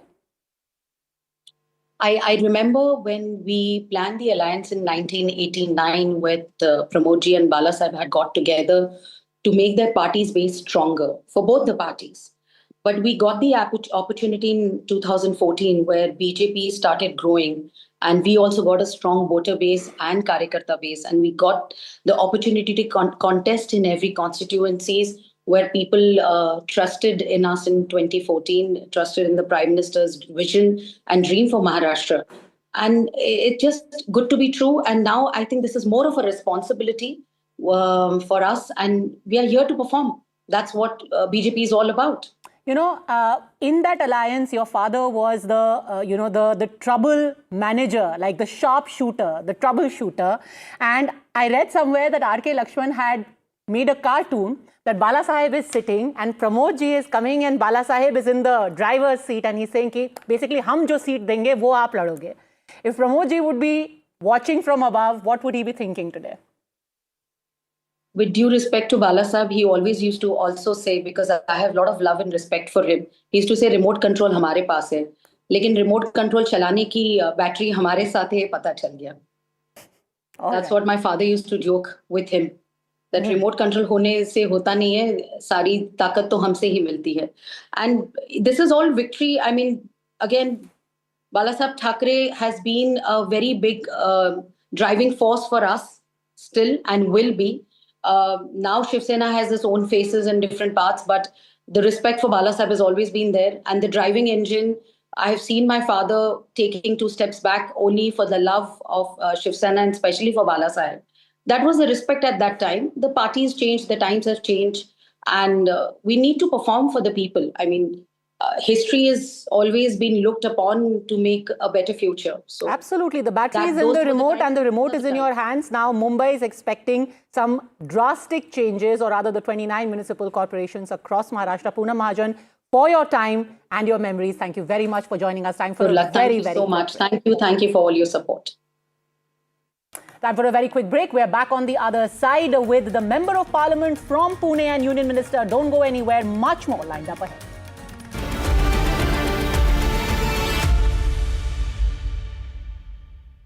Across the country.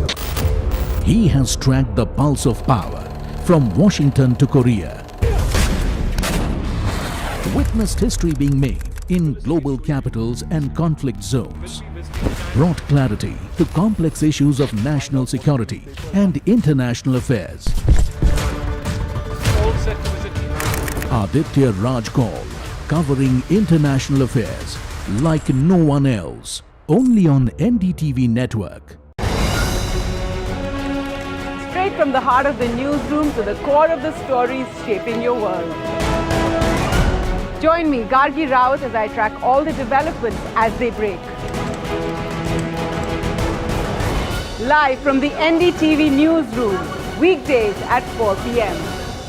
A very special moment for us as we announce NDTV Master Stroke, the NDTV Art Awards. NDTV presents the Master Stroke Art Awards, an odyssey of creative brilliance where the masterpiece meets its ultimate recognition. NDTV bringing this subject forward would have a great integrity of putting it forward where people could understand the importance of art. This award that is being started, I'm sure is going to be amazing. Art for India and for Indians is an expression of our Atmanirbharta. It's actually quite a formidable jury, so I think we'll reveal a lot more as we go along. This is an amazing platform, I think, today what you're doing. Honoring the masters who define our creative landscape. Coming soon on the NDTV network.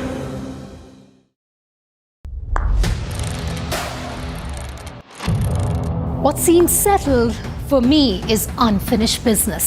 So I rewind, I pause, I reflect, I dig until what's buried stands up to be counted.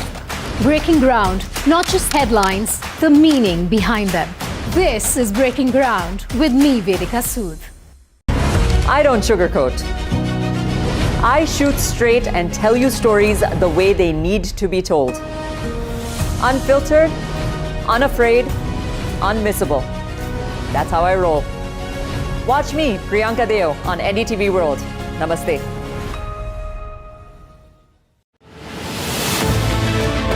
The first Indian news channel at the World Economic Forum at Davos. 21 years at the heart of the world's most influential dialogue. Continuing to make sure that the poorest are not forgotten.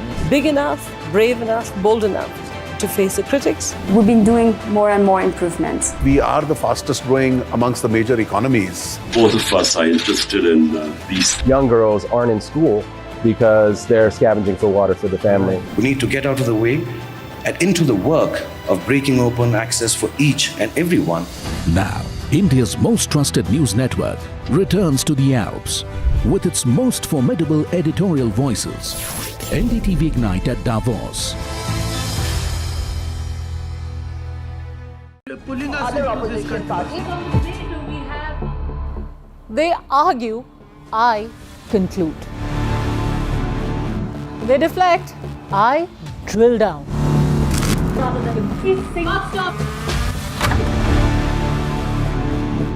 This isn't a free-for-all.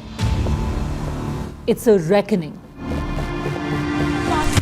No filler, no fog. Only the facts and where they lead. Every night at 9, the case closes because the buck stops here. Mumbai are bringing our first India tour in your city. Rag on with Shankar Ehsaan Loy and Siddharth Mahadevan and Shivam Mahadevan. 5 times melody, 5 times masti with NDTV Good Times. Go grab your tickets on Live Your City by Fever.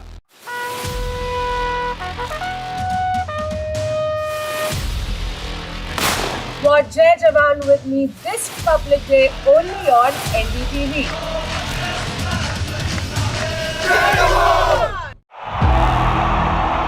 इनको यहाँ से जाना ही होगा। जय मां Durga! There is no bigger battle in 2026. And nobody has reported Bengal like I have. Buckle up for an unforgettable election thriller. Will the BJP breach Mamta's fortress? BMC जावे, BJP आस पे। fight off her life's biggest challenge. BJP double engine সরকার এই লড়াই বাঁচতে হবে। Battleground Bengal with Manogya Loiwal. The front lines of Kargil. The fury of Operation Sindhu. So many attacks. The chaos and cries of disaster zones. To fighter jet cockpits. And the world's most defining interviews. It's incredible. He has seen history break. Live. Unfiltered. 20,000 hours of live broadcasting. Welcome to Left, Right and Centre. Hard facts. War-struck country. Hard questions. In the Ukraine. 30 years of trust. In the Kargil area. North Ukraine. In France, in Italy. At Srinagar. Vishnu Shom for NDTV. Vishnu Shom. Only on NDTV. NDTV Golf Pro-Am in partnership with PGTI returns for its much-awaited second leg. This time from the breathtaking Boulder Hills Golf and Country Club in Hyderabad. India's finest professional golfers meet Hyderabad's top corporate leaders for a day of precision, camaraderie and spirited competition on prestige.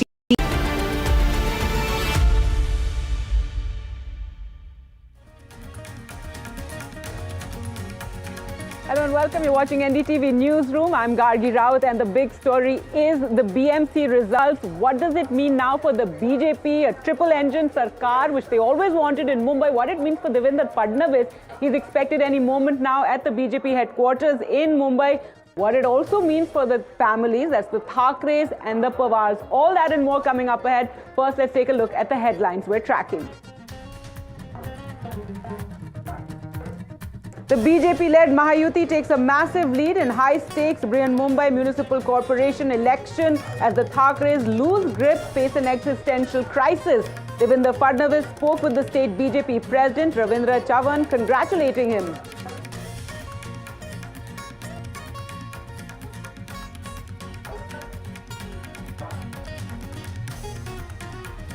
माननीय अध्यक्ष महोदय रवींद्र चव्हाण साहेब,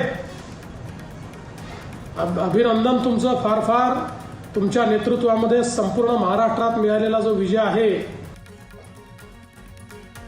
The BJP takes a huge lead in both Pune and Pimpri Chinchwad as the highly anticipated Sharad Pawar-Ajit Pawar family reunion for the municipal polls fails miserably at the ballot box.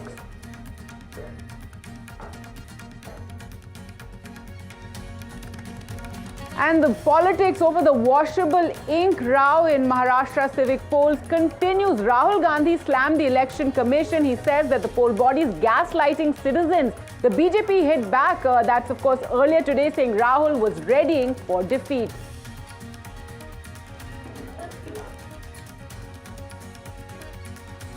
And the Kapoor versus Kapoor saga escalates, reaches the Supreme Court, where Karishma Kapoor tells the top court Priya Kapoor's plea seeking details of her divorce from Sanjay Kapoor is frivolous.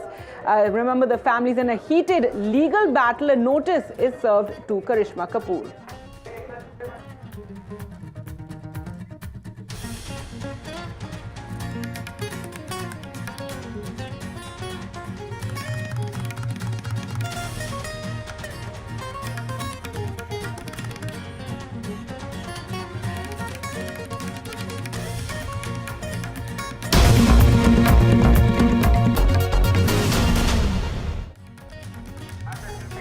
So that's the top story. We're tracking the results of the Brihanmumbai municipal elections and what they mean now for the BJP and what they now mean for the Thackerays as well as the Congress and the Pawar. So let's take you through what we know till now and the leads as they stand. Remember, these results will only solidify by 6 p.m. However, it does mean after 27 years, the Thackerays are no longer in control of the BMC.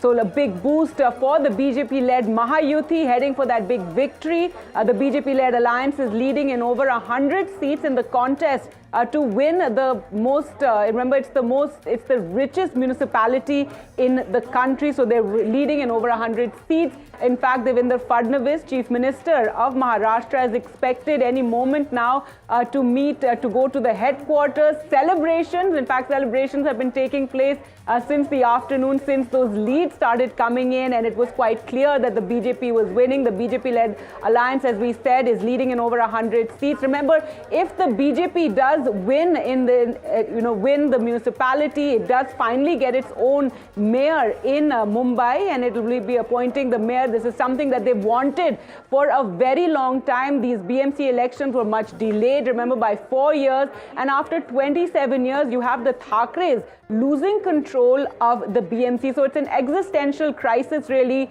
for the Thackeray. Well, let's go across to my colleague Vasudha now for more as she speaks to, Vasudha, who do you have with you?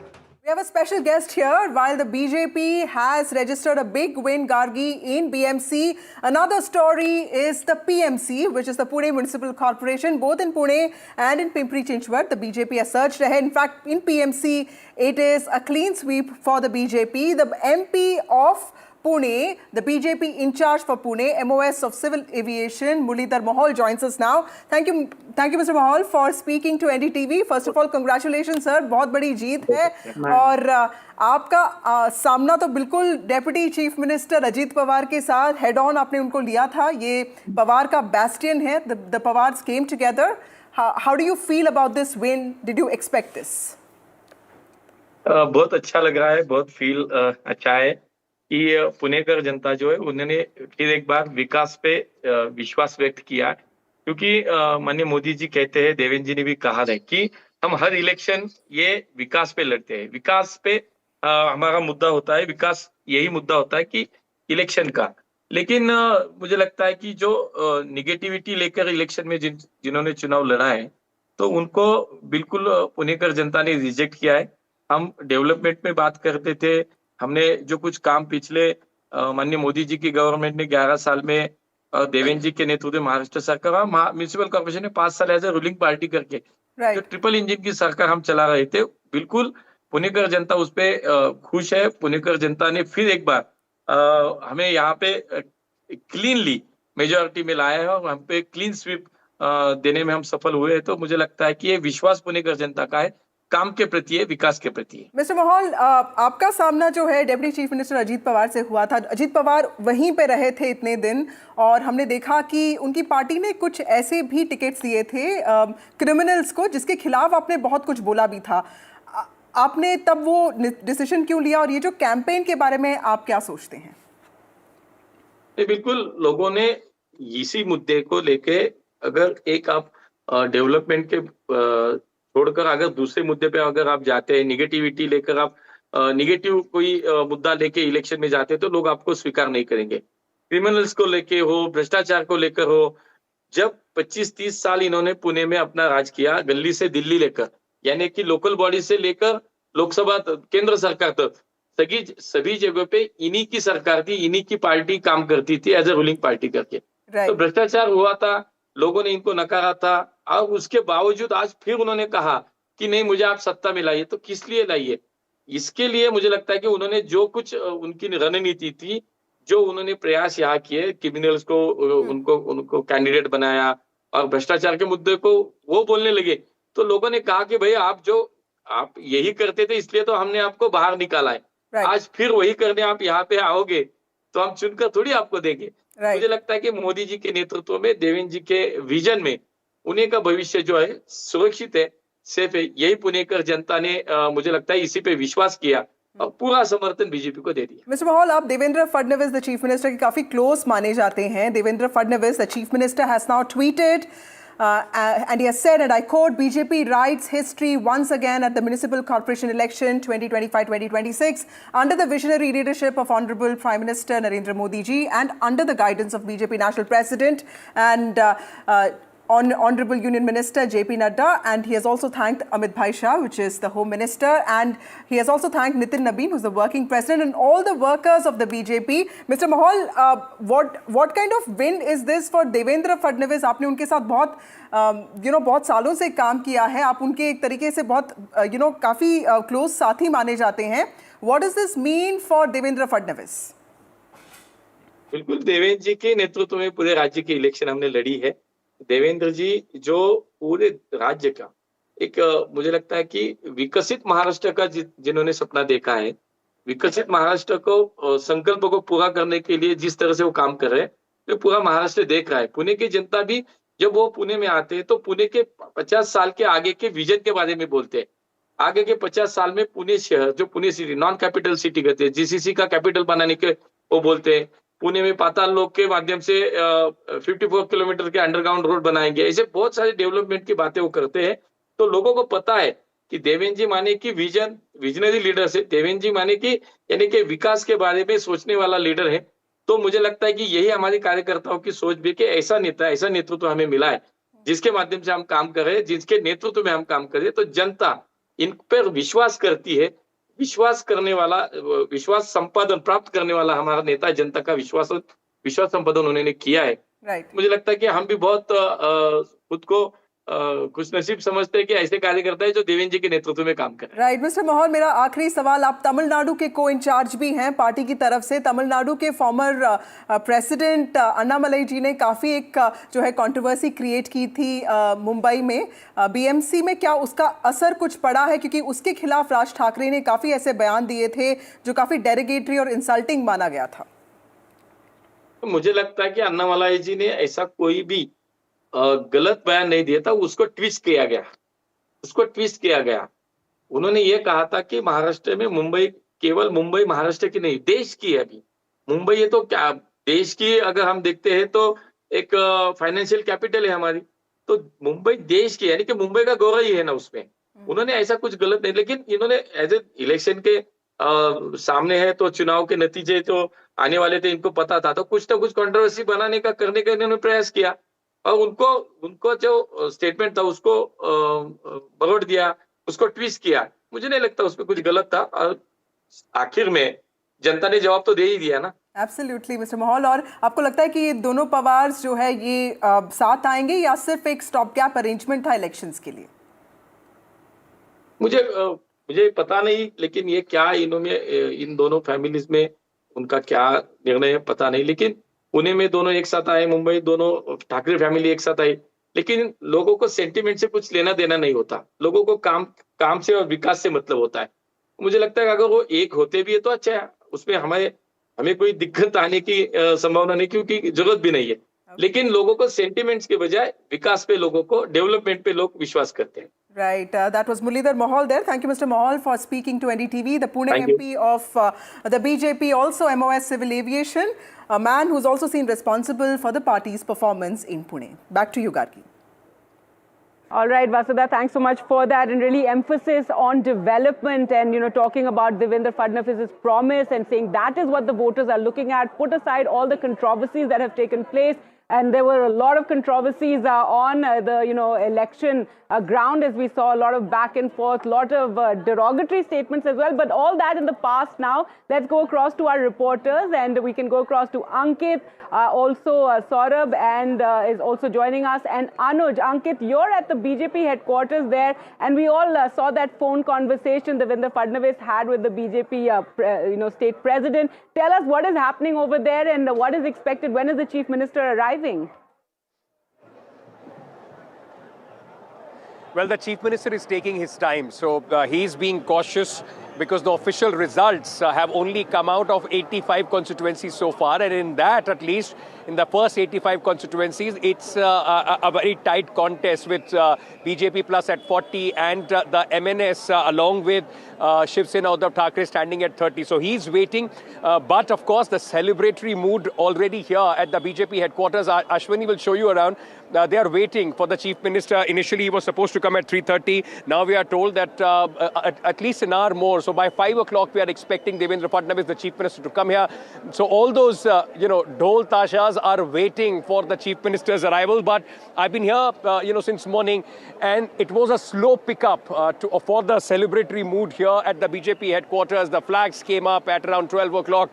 And then as the numbers kept coming in, trends kept coming in, there was, of course, all this activity. The entire area has been fluttered completely.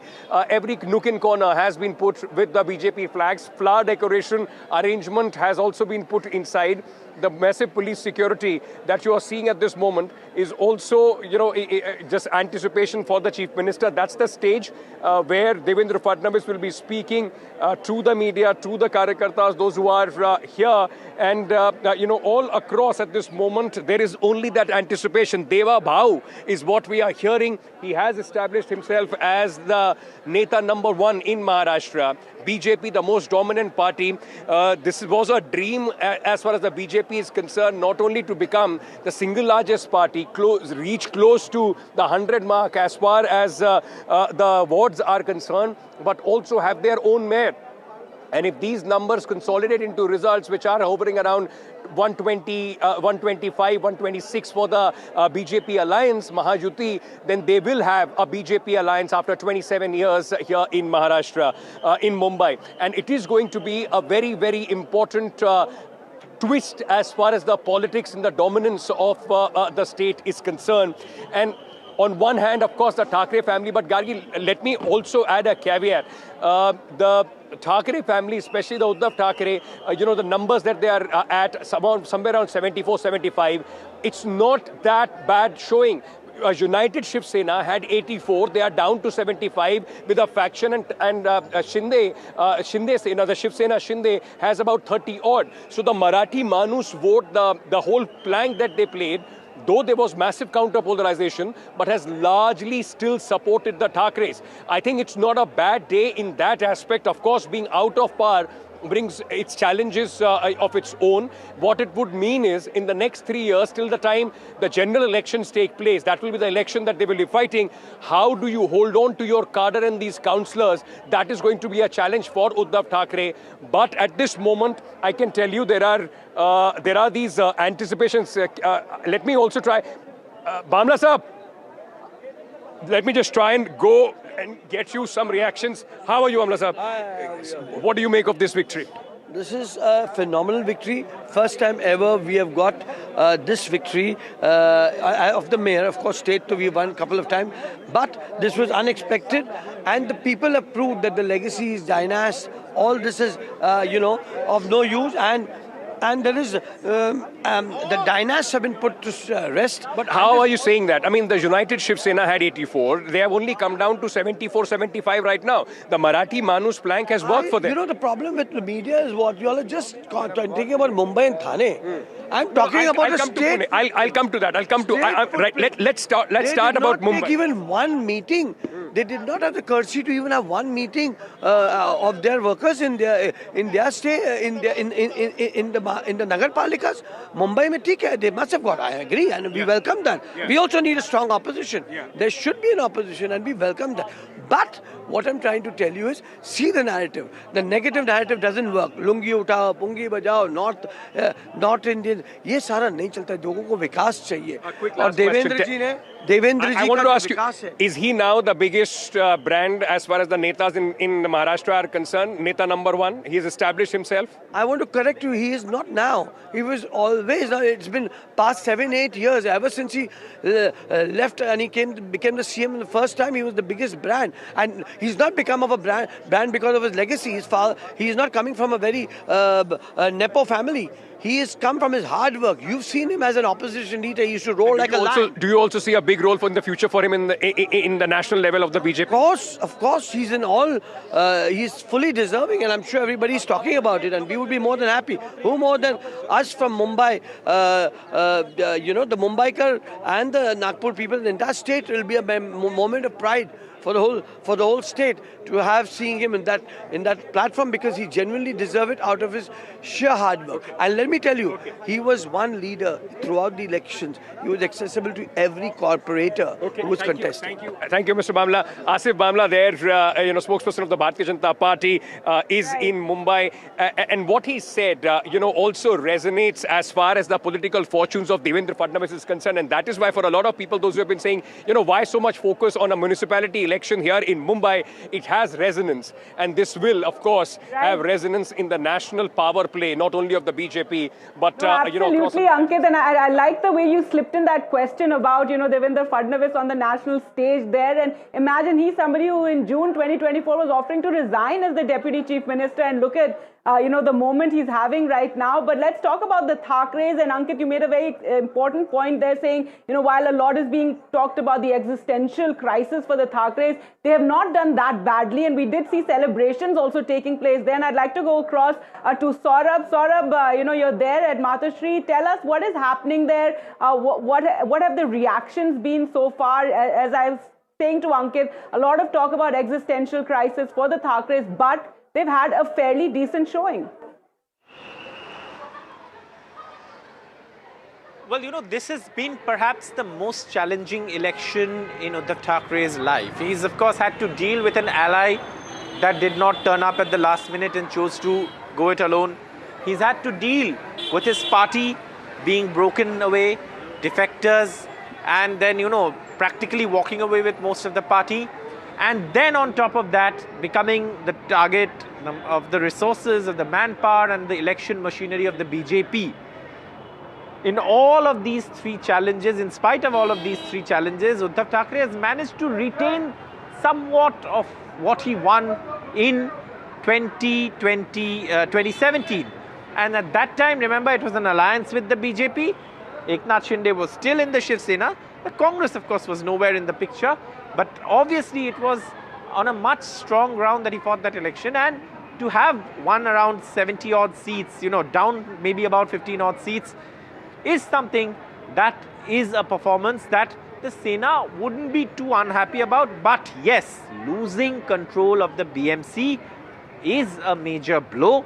There's no one who will deny that.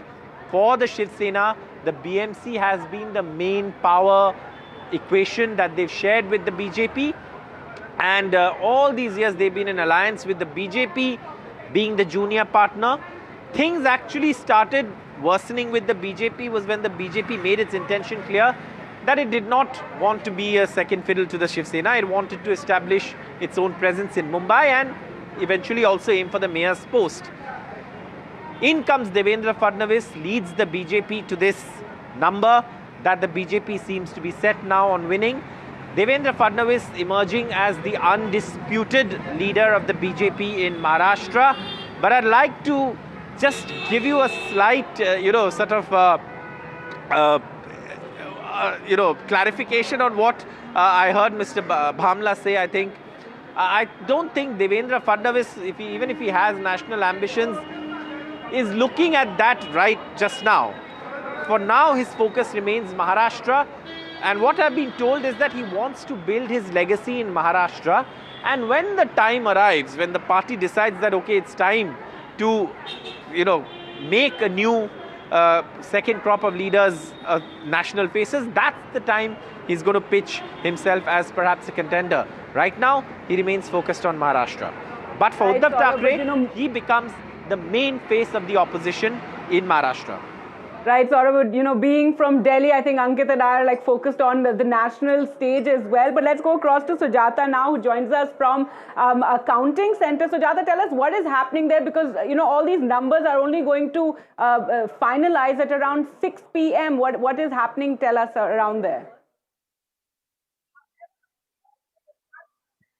Well, at present, we are done with the counting center coverage, and I'm currently at the Balasaheb Bhavan, the office of the Eknath Shinde-led Shiv Sena. And just a few hundred meters from here is the BJP headquarters, where the Chief Minister is likely to arrive shortly. But before that, let me show you the visuals of Balasaheb Bhavan, a place where all of the senior leaders will be arriving shortly. And also we tried speaking to some of the party workers here who were seen celebrating with sweets and firecrackers. And thereafter they had to say that the almost decades-old hegemony has now finally ended, and this was a test for the Shiv Sena split that we saw, and the Eknath Shinde-led Shiv Sena, the party workers, and all of the grassroots level cadres. They tried their best to give it all for this particular election, and they say that this has finally brought colors to the plate, and henceforth Shiv Sena too currently has performed fairly well in the BMC elections.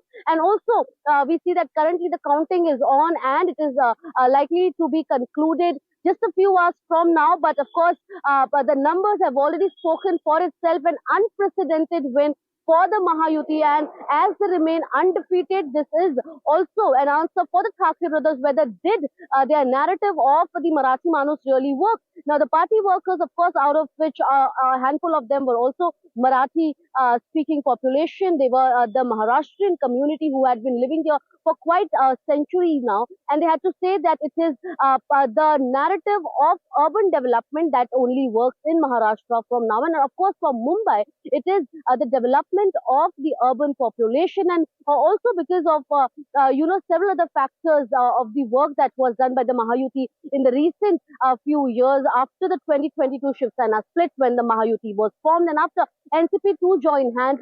This factor of development-driven progress somewhere led to the voter coming out in numbers and voting for the Mahayuti is what these leaders believed. And at the same time, they also stated that this is going to be a great win for the Mahayuti ahead as well, and the mayor will be that of the Mahayuti only. Back to you.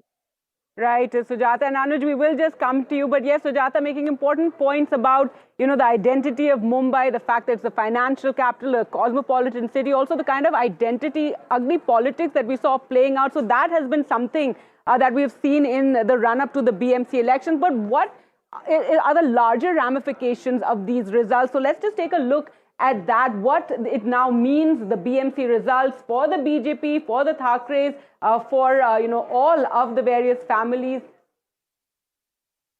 and the parties.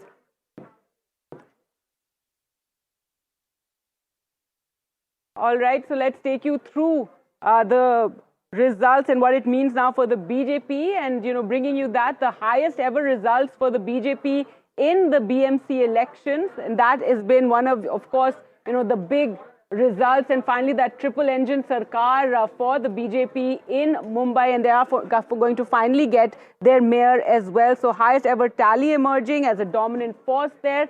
Also what it means for the Shiv Sena and what becomes now the real Shiv Sena. Remember, that's always been a tussle ever since Eknath Shinde broke away the big faction of the Shiv Sena and said that he is the real Shiv Sena. So what this now means, who becomes the real Shiv Sena, and the Shinde Sena is a key partner in the ruling coalition. So Eknath Shinde holding steady there. Many thought that in the BMC elections that, the Eknath Shinde Shiv Sena would not get the kind of support, but they're holding on and will be a part of the ruling coalition.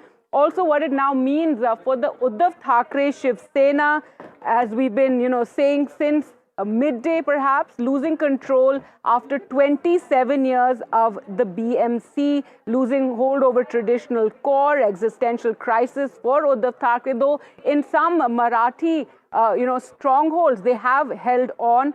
Also what it means for the NCP, because let's talk about Pune and Pimpri Chinchwad elections where you had the Pawar Parivar coming together essentially for the municipal elections, but it really did not have the results they were hoping for. In fact, the BJP, doing very well in Pune and Pimpri Chinchwad, Pawar's out of favor there. And what it means for the Congress went it alone in this election, in the BMC elections, and minor opposition force holding on to minority votes. So that really is what these election results so far have meant now for, if we, for the moment, take a look at the larger ramifications. But let's now go across to Anuj, who joins us from the BMC office. And Anuj, a lot of identity politics playing out ahead of the elections. But down to it, it is also about, the basics, the civic necessities for Mumbaikars. And now we're going to see big changes in the BMC, and after 4 years, a mayor for Mumbai. Big changes indeed, yes, because in the last 4 years we've seen that the city has gone through a lot. So much so that AQI has become an electoral problem now. When we were speaking to voters yesterday, many of them said that they are keeping in mind the fact that the throat is not good before casting a vote. So, almost one generation of not just the candidates but also the voters, at least half of it has passed since the last elections were held in 2017. There is so much of water that has passed under the bridge since then. But having elected representatives back to the office is definitely going to mean something positive for the city, irrespective of which party comes to the power. When we look at the manifestos provided by both the parties, we saw that there were several women-friendly schemes or policies that were put in place. Well, partly it was, of course, to make sure that they hop onto the bandwagon of making sure that they get maximum amount of women votes, something that has been the mantra in the last few months as far as elections in Maharashtra are concerned. And secondly, because that genuinely is the interest of political parties here in Maharashtra at the moment. They've looked at women as important electoral tools, but the fact that, development in infrastructure, development in transport facilities would be made easier and more accessible for women would mean that there would be an overall development that would hopefully take place and help the city grow as a whole. Now, at the same time, we also have several other institutions under the BMC, right? BMC is not one single, although it is a single integrated body, but there are several important bodies that come under it. Like we have the BEST, the Best Services, which manage the bus service and the electricity here in Mumbai. Now, we've all been talking about and we've been covering about the sorry state of buses here in Mumbai. The number of people, just to put it into some sort of context, there are 32 lakh people approximately who take buses on a regular basis here in Mumbai, but the number of buses is not more than 5,000. There are also several petitions being filed and demands being made by civic groups to increase the number of electric buses. There are still no buses allowed on the coastal roads. So yes, making public transport easy, working towards helping the city reduce or curb its pollution, and making sure, of course, that the city becomes pothole free place here in the state of Maharashtra would definitely be amongst the top agendas of the elected representatives, or at least that is what the people would be hoping for. But irrespective of who has come to power, I think Mumbaikars would in general be happy that they have someone to hold accountable. For the last four years, we saw that there were bureaucrats and there were administrators who were largely inaccessible, not just to the media but also to the people. So solving problems and addressing it to any single integrated unit became a challenge for a lot of people. And now they have the right to go and talk to their corporator and get the work done, not just the one that matters at the very top level, but also something as simple as getting the street outside their house cleaned. All right, Anush, thanks so much for joining us with those details. So yes, for Mumbaikars, a relief to finally have someone they can hold accountable for all their woes when it comes to roads, to traffic, to various, civic issues. But some breaking news now coming in. And remember, one of the ugly controversies, and we were talking about all this identity politics and ugly slogans that were playing out. Now, the candidate who a BJP leader from Tamil Nadu, Annamalai, had campaigned for, and who was then called Rasmalai, remember, by Raj Thackeray, and he also used another slur that we cannot repeat here. Well, that particular candidate did win in the election. So the candidate who Annamalai had campaigned for, and who then the BJP, hurling, in fact, turning that Rasmalai jibe on its head, posting a picture of Rasmalai to essentially taunt Raj Thackeray. Well, let's go across to Saurabh for more on this. And Saurabh, this was, part of the ugly identity politics, something Annamalai, the BJP leader from Tamil Nadu, who had said regarding Mumbai and its, cosmopolitan feel and its importance as a financial capital, that had been turned into something, regarding Mumbai and how it's separate from Maharashtra. And then this jibe of Rasmalai was, hurled at Annamalai by Raj Thackeray. Now the BJP having its sweet moment, if we can call it that, having its sweet moment, posting about Rasmalai.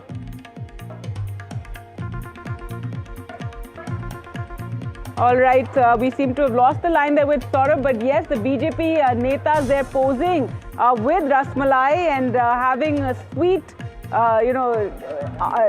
last word really on this entire matter after the candidate who BJP leader from Tamil Nadu, Annamalai, had campaigned for, has won the election, has won his seat there in the BMC elections. All right, so let's now take a look at all the various political reactions that have been coming out through the day. Remember, we've been bringing you all those reactions starting right from Devendra Fadnavis's phone call with the BJP Maharashtra president. माननीय अध्यक्ष महोदय रवींद्र चव्हाण साहेब, अभिनंदन तुमचं फार फार. तुमच्या नेतृत्वामध्ये संपूर्ण महाराष्ट्रात मिळालेला जो विजय आहे तो नेत्रदीपक अशा प्रकारचा विजय आहे, त्यामुळे तुम्हाला तुमचं मनापासून अभिनंदन. Yes yes yes. आता तुम्ही कुठे आहात सध्या? प्रदेश भाजपला ना? हो यस यस, येतो तिकडे आम्ही थोड्या वेळाने येतो. चला, खूप शुभेच्छा तुम्हाला. बहुत ही खुशी की बात है कि महाराष्ट्र में फिर एक बार महायुति ने अपना जनता का विश्वास प्राप्त किया है, आशीर्वाद प्राप्त किया है, और महाविनाश अघाड़ी जो कांग्रेस और उद्धव ठाकरे जी, शरद पवार जी, उनको 7-8% सिर्फ सीटों में बढ़त है, शायद 7-8 से भी कम दिख रही है, और ये दर्शाते हैं कि आज वो जनता का विश्वास खो बैठे हैं. नकारात्मक राजनीति के लिए कोई जगह नहीं है.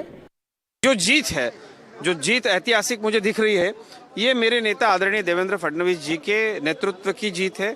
आदरणीय देवेंद्र जी के माध्यम से जिस तरीके से हमने ये चुनाव हैंडल किए, हमारे नेता आदरणीय रवि चौहान जी, देवेंद्र फडणवीस जी और नरेंद्र मोदी जी के विजन की ये जीत है. मुंबई में भारतीय जनता पार्टी और महायुति की सत्ता बिल्कुल स्पष्ट रूप से आ रही है. 30 वर्षों के बाद जिन लोगों ने मुंबई महानगर पालिका को लूटा और इस चुनाव में लोगों का ध्यान भावुक मुद्दों की ओर आकर्षित करने की कोशिश की, उनको मुंबई की जनता ने पूरी तरह से नकारा है, रिजेक्ट किया है. और आज मैं कॉन्फिडेंस के साथ कह सकता हूं कि मुंबई में, महाराष्ट्र में केवल 2 भाव है.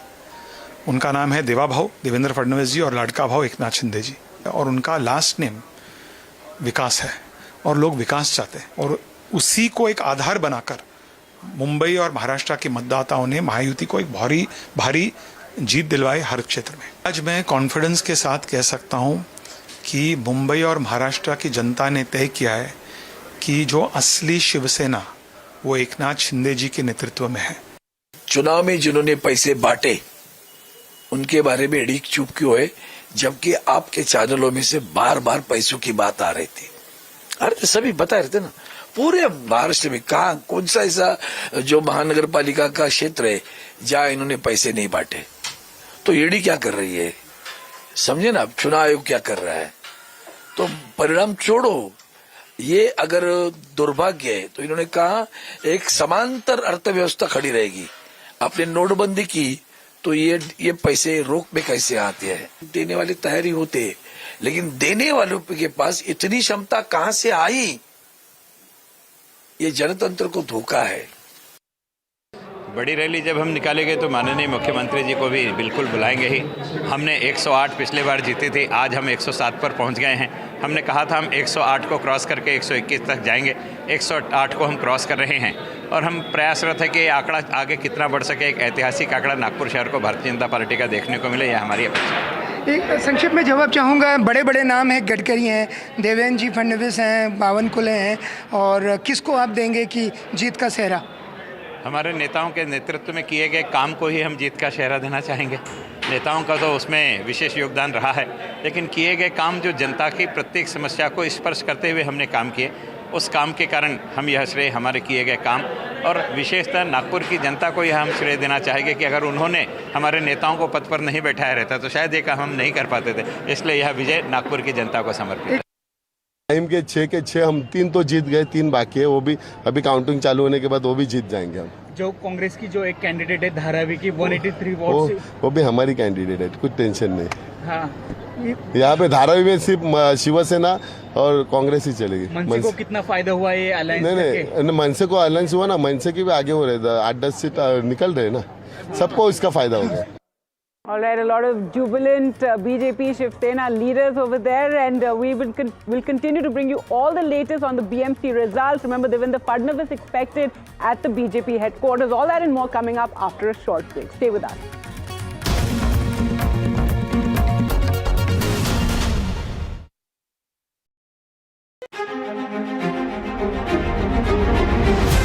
winter, the World Economic Forum at Davos becomes the world's thinking room, where power, policy and purpose converge, where the future is examined and reimagined.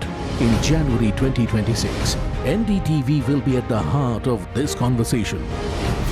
NDTV Ignite at Davos, this January on the NDTV network.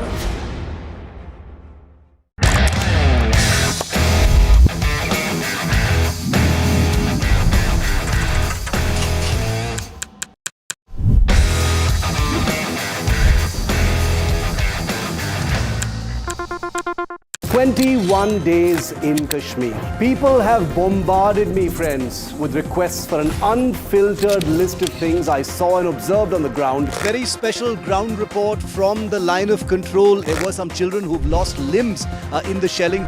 They are now India's smallest but possibly the most powerful crime family. Cough syrup has killed at least 25 children. Gaikwad sahab, aise mat kijiye. Suddenly people are wondering about the weaponization of India-Pakistan cricket. We live and breathe elections. You will not believe your eyes or ears when I show you what I'm about to. And for a country that has fought so many wars in the mountains and at high altitude, we're standing on the Indian Navy's newest warship. The line of control, Shiv NDTV. Across the country. He has tracked the pulse of power from Washington to Korea.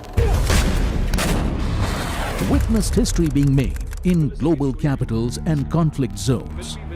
Brought clarity to complex issues of national security and international affairs. Aditya Raj Kaul, covering international affairs like no one else. Only on NDTV network.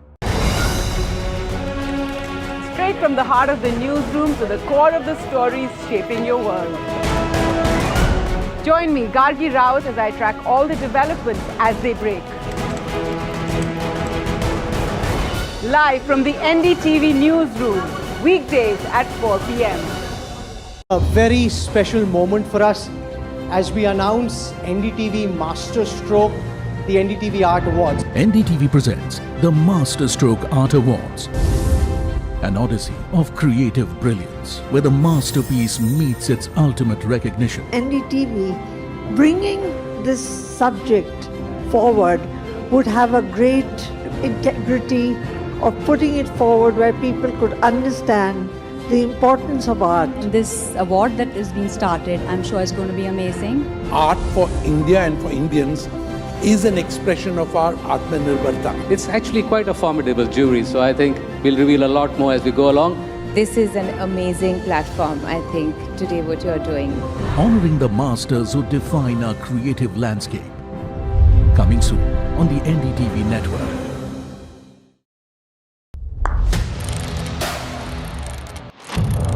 What seems settled for me is unfinished business. So I rewind.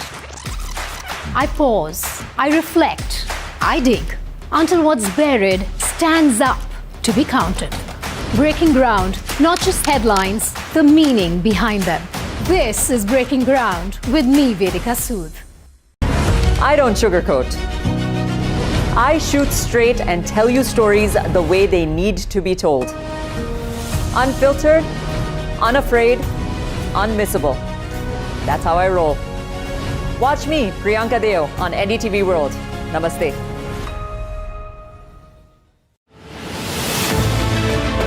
The first Indian news channel at the World Economic Forum at Davos.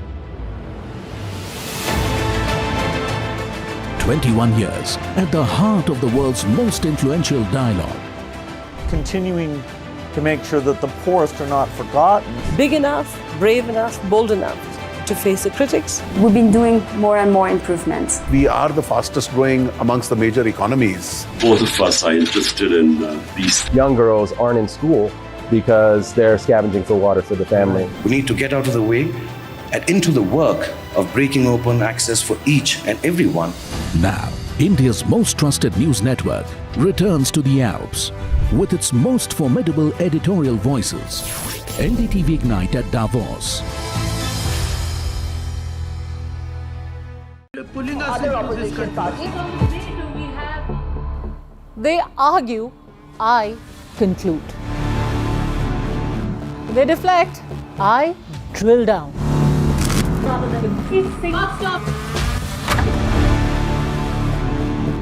This isn't a free-for-all. It's a reckoning. No filler, no fog. Only the facts and where they lead. Every night at 9, the case closes because the buck stops here. Mumbai are bringing our first India tour in your city. Rug on with Shankar Ehsan Loy and Siddharth Mahadevan and Shivam Mahadevan. 5 times melody, 5 times masti with NDTV Good Times. Go grab your tickets on Live Your City by Fever.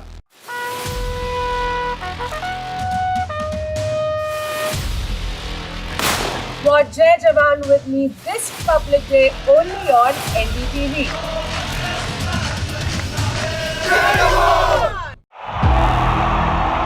इनको यहाँ से जाना ही होगा। जय मां Durga! There is no bigger battle in 2026.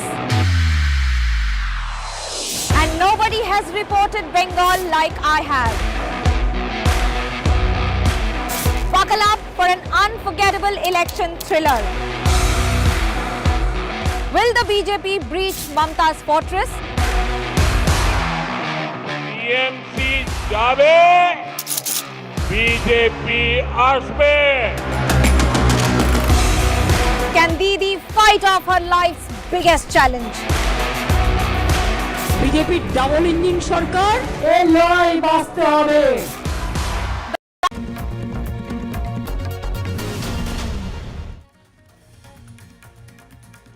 Welcome back. You're watching NDTV Newsroom. The BMC election results, the big focus right here on NDTV. Sanjay Raut is giving his first reaction. Let's listen in.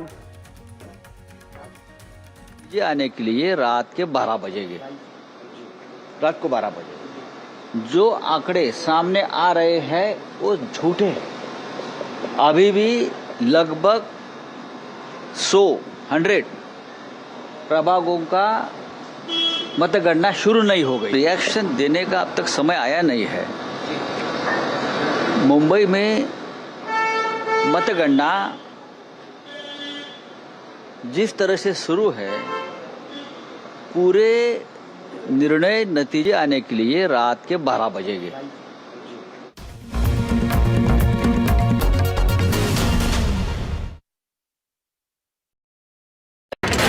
The front lines of Kargil. The fury of Operation Sindhu. So many attacks. The chaos and cries of disaster zones. To fighter jet cockpits. And the world's most defining interviews. It's incredible. He has seen history break. Live. Unfiltered. 20,000 hours of live broadcasting. Welcome to Left, Right and Centre. Hard facts. War-struck country. Hard questions. In the Ukraine. 30 years of trust. In the Kargil area. North Ukraine. In France. In Italy. At Srinagar. Vishnu Shom for NDTV. Vishnu Shom. Only on NDTV. NDTV Golf Pro-Am in partnership with PGTI returns for its much-awaited second leg. This time from the breathtaking Boulder Hills Golf and Country Club in Hyderabad. India's finest professional golfers meet Hyderabad's top corporate leaders for a day of precision, camaraderie and spirited competition on pristine fairways. Watch at these times.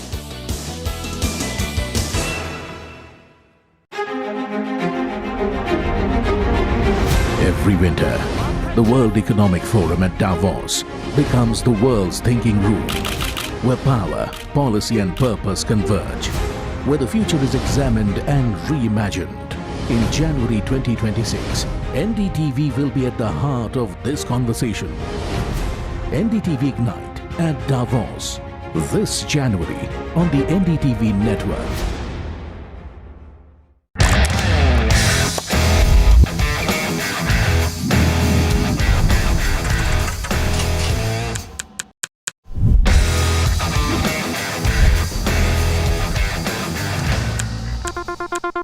21 days in Kashmir. People have bombarded me, friends, with requests for an unfiltered list of things I saw and observed on the ground. Very special ground report from the line of control. There were some children who've lost limbs in the shelling.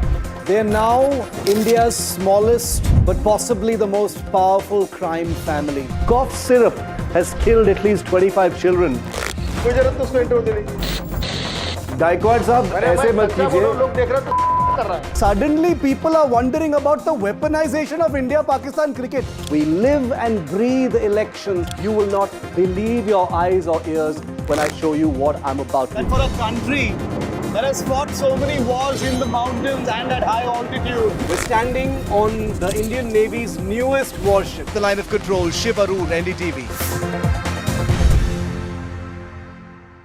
Across the country. He has tracked the pulse of power from Washington to Korea. Witnessed history being made in global capitals and conflict zones. Brought clarity to complex issues of national security and international affairs. Aditya Raj Kaul, covering international affairs like no one else, only on NDTV network.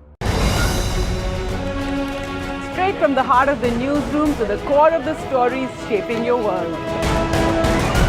Join me, Gargi Rawat, as I track all the developments as they break. Live from the NDTV newsroom, weekdays at 4 p.m. A very special moment for us as we announce NDTV Master Stroke, the NDTV Art Awards. NDTV presents the Master Stroke Art Awards.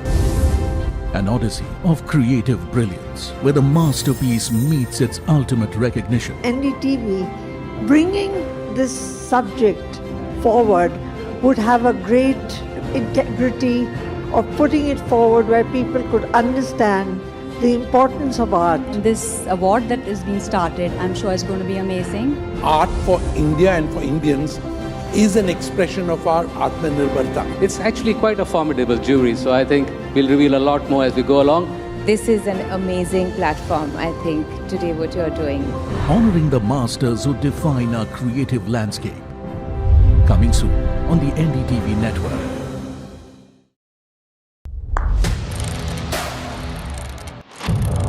What seems settled for me is unfinished business. So I rewind. I pause, I reflect, I dig, until what's buried stands up to be counted. Breaking ground, not just headlines, the meaning behind them. This is Breaking Ground with me, Vedika Sood. I don't sugarcoat. I shoot straight and tell you stories the way they need to be told. Unfiltered, unafraid, unmissable. That's how I roll. Watch me, Priyanka Deo, on NDTV World. Namaste.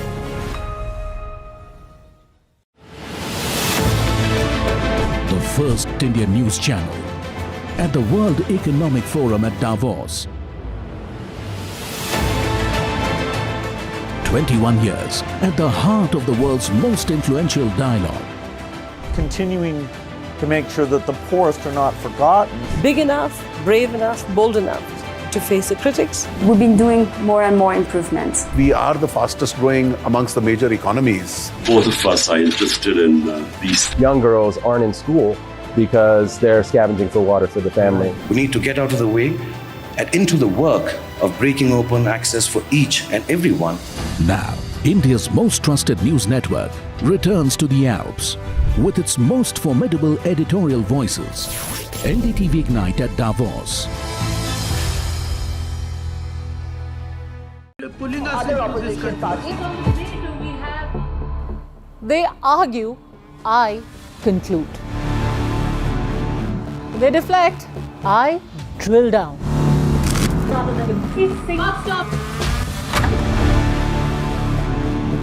This isn't a free-for-all. It's a reckoning. No filler, no fog. Only the facts and where they lead. Every night at 9, the case closes because the buck stops here. Mumbai are bringing our first India tour in your city. Rag on with Shankar Ehsan Loy and Siddharth Mahadevan and Shivam Mahadevan. 5 times melody, 5 times masti with NDTV Good Times. Go grab your tickets on Live Your City by Fever.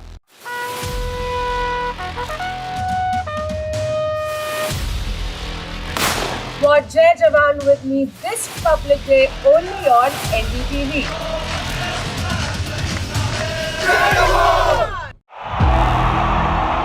इनको यहाँ से जाना ही होगा। जय मां दुर्गा! आज क्यों रोए?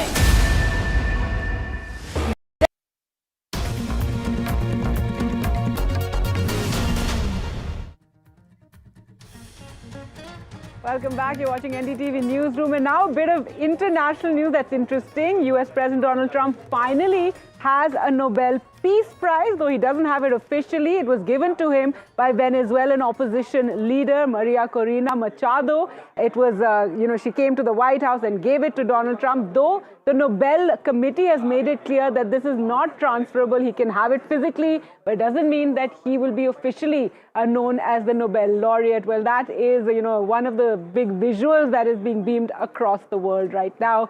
Well, that's it from me for the moment. Our big focus continues on the BMC election results and what they now mean for Mumbai politics, for Maharashtra politics. Do keep watching NDTV.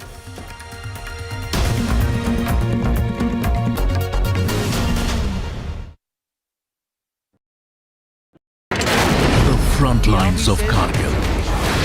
The fury of Operation Sindhu. So many attacks. The chaos and cries of disaster zones. To fighter jet cockpits. And the world's most defining interviews. It's incredible. He has seen history break. Live. Unfiltered. 20,000 hours of live broadcasting. Welcome to Left, Right and Centre. Hard facts. War-struck country. Hard questions. In the Ukraine. 30 years of trust. In the Kargil area. North Ukraine. In France. In Italy. At Srinagar. And Vishnu Shom for NDTV. Vishnu Shom. Only on NDTV. NDTV Golf Pro-Am in partnership with PGTI returns for its much-awaited second leg. This time from the breathtaking Boulder Hills Golf and Country Club in Hyderabad. India's finest professional golfers meet Hyderabad's top corporate leaders for a day of precision, camaraderie and spirited competition on pristine fairways. Watch at these times.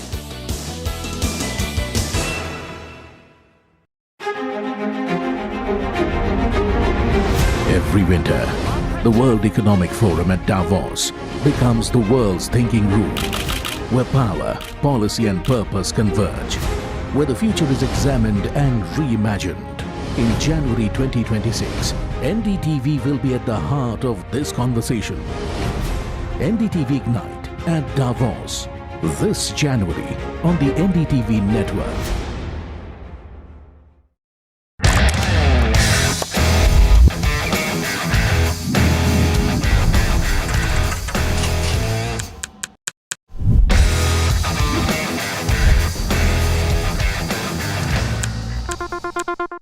"21 days in Kashmir. People have bombarded me, friends, with requests for an unfiltered list of things I saw and observed on the ground. Very special ground report from the line of control. There were some children who've lost limbs in the shelling.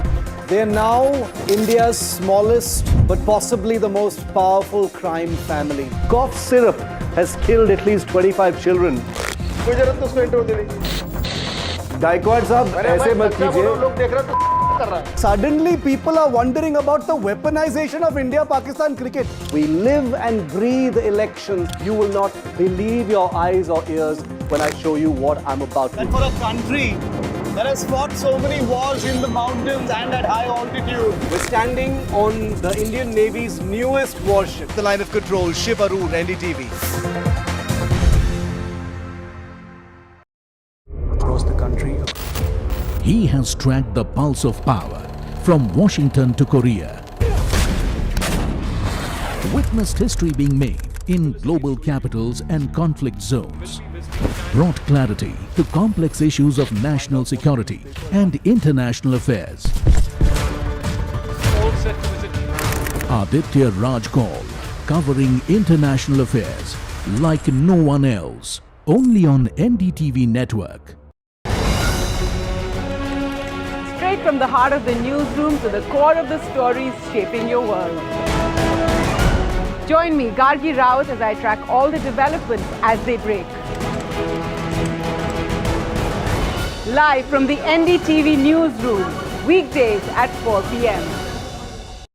A very special moment for us as we announce NDTV Masterstroke, the NDTV Art Awards. NDTV presents the Masterstroke Art Awards, an odyssey of creative brilliance where the masterpiece meets its ultimate recognition. NDTV bringing this subject forward would have a great integrity of putting it forward where people could understand the importance of art. This award that is being started, I'm sure is going to be amazing. Art for India and for Indians is an expression of our Atmanirbharta. It's actually quite a formidable jury, so I think we'll reveal a lot more as we go along.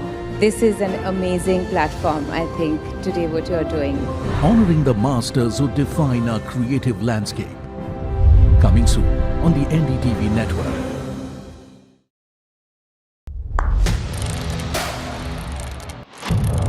What seems settled for me is unfinished business.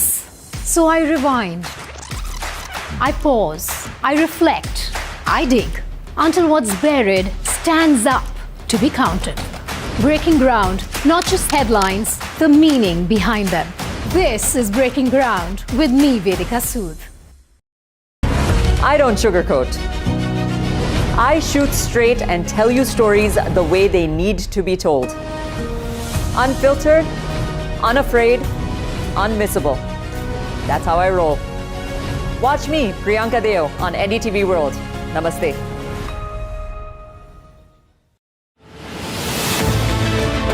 The first Indian news channel at the World Economic Forum at Davos. 21 years at the heart of the world's most influential dialogue.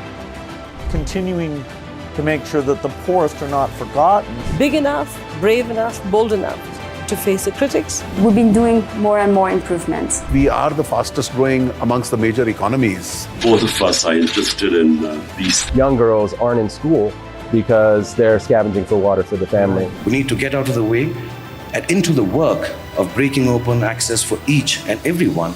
Now, India's most trusted news network returns to the Alps with its most formidable editorial voices. NDTV Ignite at Davos. Other opposition parties. They argue, I conclude. They deflect, I drill down.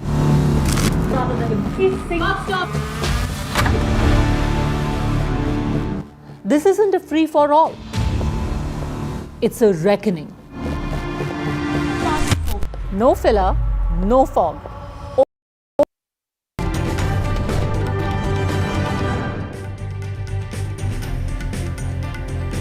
Good evening and welcome. Mumbai cha dhurandhar hai Deva Bhav and BJP after 26 years. The kind of iron grip that the Thackerays had on BMC is over. And what has happened today, the saffron sweep, is not just limited to maximum city. Across Maharashtra, there were 29 municipal corporations, including in Mumbai, that were polling, which means half the population of the state. And across the board, barring 3 or 4 municipal corporations, Mahayuti is well in the lead. Na sirf Mumbai, balki Maharashtra ka dhurandhar today is the color saffron. Hindutva plus Vikas, that's pretty much the message. I'm Padmaja Joshi. Ankit Tyagi is joining us from Maximum City, from outside that building where everyone wants to have a hold. The BJP headquarters, if I'm not mistaken, is where Ankit is right now. Ankit, have the celebrations begun? Is that the BJP office? That's the BJP office, and the scene has completely changed. Padmaja, the last time when we had come, there were just few people putting up the flags. Now if you will see, all roads are blocked because they are leading here. The Chief Minister was expected to come at 3:30. He will be here in a short while. A cautious celebratory mode has already been started. But let me quickly tell you, on the official website of the BMC, the PRO is giving every half an hour the data. Till 4:30, they have given about 129 seats, and in that, though the Mahajuti is in the lead, but far from getting the majority at this moment, it is going to be at least another couple of hours before we see consolidation. Absolutely. There should be a fair amount of caution because remember, there are all of these leads, like Ankit has rightly pointed out. What are the official numbers as far as the BMC is concerned? UBT at 41, MNS at 3, Congress at 9, BJP at 45, Eknath Shinde at 14, and Ajit Pawar's party at 1, AIMIM 4, and Samajwadi Party 2. So that's as far as the official numbers are concerned at 4:30. But the celebrations have already started. They are in full flow. The phone calls have been made. The thank yous have been given. Let's get you started with the headlines.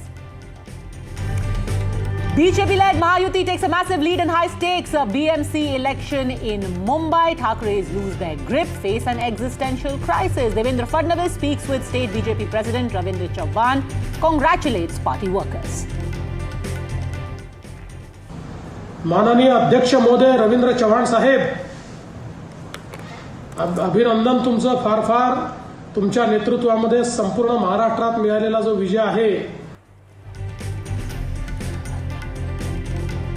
BJP's juggernaut is not limited to Mumbai alone, takes a huge lead in both Pimpri, Chinchwad and Pune as the highly anticipated Sharad Pawar-Ajit Pawar family reunion for the municipal elections fails at the EVM. BJP sweet revenge on Raj Thackeray. Party posts pictures of Rasmalai for the MLS chief. Meanwhile, questions are asked by the Congress and the Shiv Sena UBT over washable ink controversy. Full-blown politics starts. Rahul Gandhi slams election commission, says poll body is gaslighting citizens. Vote chori is taking place. Kapoor versus Kapoor saga escalates. Karishma Kapoor tells top court Priya Kapoor's plea seeking details of her divorce is frivolous. Priya and Karishma Kapoor's family in a heated legal battle over Sanjay Kapoor's wealth worth 30,000 crores.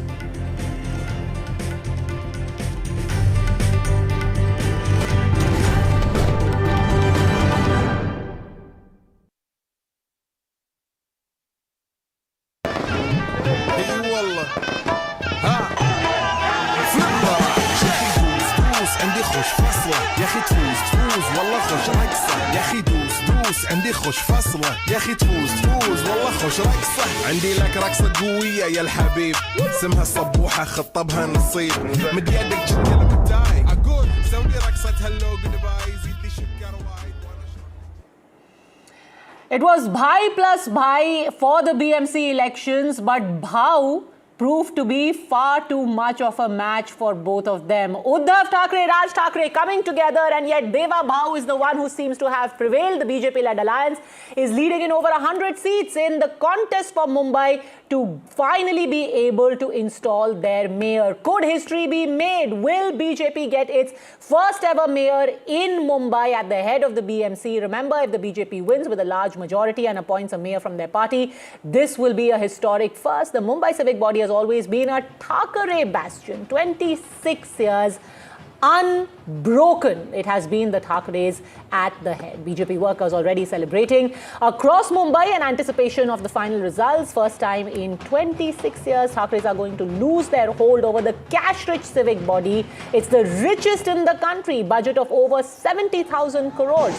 Earlier, Devendra Fadnavis spoke to a number of party workers. He spoke to Amit Satam. He spoke to BJP State President Ravindra Chavan. That phone call made, he met Ramdas Athawale of the RPI, who came to meet him. The idea is very simple, to give out a message that everyone is going to be taken together. Nobody is going to feel shortchanged.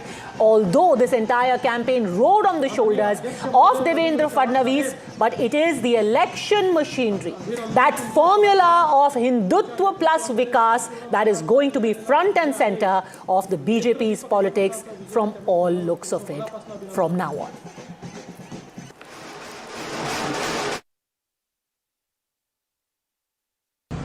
माननीय अध्यक्ष महोदय रवींद्र चव्हाण साहेब, अभिनंदन तुमचं फार फार. तुमच्या नेतृत्वामध्ये संपूर्ण महाराष्ट्रात मिळालेला जो विजय आहे तो नेत्रदीपक अशा प्रकारचा विजय आहे. त्यामुळे तुम्हाला तुमचं मनापासून अभिनंदन. Yes yes yes. आता तुम्ही कुठे आहे सध्या? प्रदेश भाजपला आहे ना? हो यस यस. येतो तिकडे आम्ही थोड्या वेळाने येतो. चला, खूप शुभेच्छा तुम्हाला. मुंबई म्युनिसिपल कॉर्पोरेशन में तो वर्षों बाद एक पूर्ण बहुमत की महायुति की भारतीय जनता पार्टी और एकनाथ शिंदे जी की दोनों पार्टी की मिलके पूर्ण बहुमत वाली एक अच्छी शासन हम आगे चल के देख पाएंगे. भारतीय जनता पार्टी ने बहुत ही ऐतिहासिक परिणाम मुंबई में देखे. मेरे खुद के क्षेत्र उत्तर मुंबई में record setting victory Bharatiya Janata party और शिवसेना की हुई है. उद्धव ठाकरे जी और राज ठाकरे जी ने जो अनैतिक गठबंधन बनाया था उसको मुंह तोड़ जवाब मुंबई की जनता ने दिया. 30 वर्षों के बाद जिन लोगों ने मुंबई महानगर पालिका को लूटा और इस चुनाव में लोगों का ध्यान भावुक मुद्दों की ओर आकर्षित करने की कोशिश की, उनको मुंबई की जनता ने पूरी तरह से नकारा है, रिजेक्ट किया है. और आज मैं कॉन्फिडेंस के साथ कह सकता हूं कि मुंबई में, महाराष्ट्र में केवल 2 भाव हैं. उनका नाम है देवा भाव देवेंद्र फडणवीस जी और लाडका भाव एकनाथ शिंदे जी. और उनका लास्ट नेम विकास है और लोग विकास चाहते हैं. और उसी को एक आधार बनाकर मुंबई और महाराष्ट्र के मतदाताओं ने महायुति को एक भारी जीत दिलवाई हर क्षेत्र में. आज मैं कॉन्फिडेंस के साथ कह सकता हूं कि मुंबई और महाराष्ट्र की जनता ने तय किया है कि जो असली शिवसेना वो एकनाथ शिंदे जी के नेतृत्व में है. इसमें रिएक्शन देने का अब तक समय आया नहीं है. मुंबई में मतगणना जिस तरह से शुरू है, पूरे निर्णय नतीजे आने के लिए रात के 12 बजेंगे. रात को 12 बजे जो आंकड़े सामने आ रहे हैं वो झूठे हैं. अभी भी लगभग 100 प्रभागों का मतगणना शुरू नहीं हो गई है. जो चल रहा है ना अभी, बीजेपी जीत गई, शिंदे जीत गया, ये जीत गया, ये नहीं है. अभी बीजेपी के और शिंदे के आंकड़े धीरे धीरे कम होते जाएंगे. ये रुझान छोड़ दीजिए. हाँ, मैं ये मानता हूँ कांटे की टक्कर है, टक्कर चल रही है, लेकिन जिस तरह से दिखाया जाए कि शिवसेना बहुत पीछे नहीं.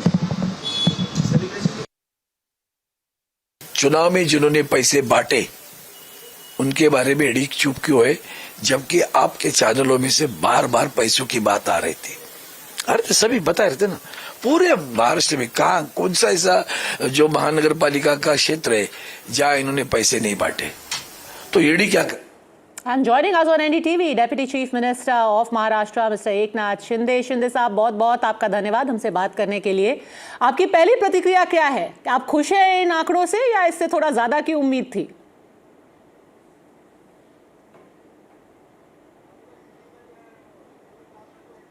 शिंदे साहब, आपको आवाज आ रही है?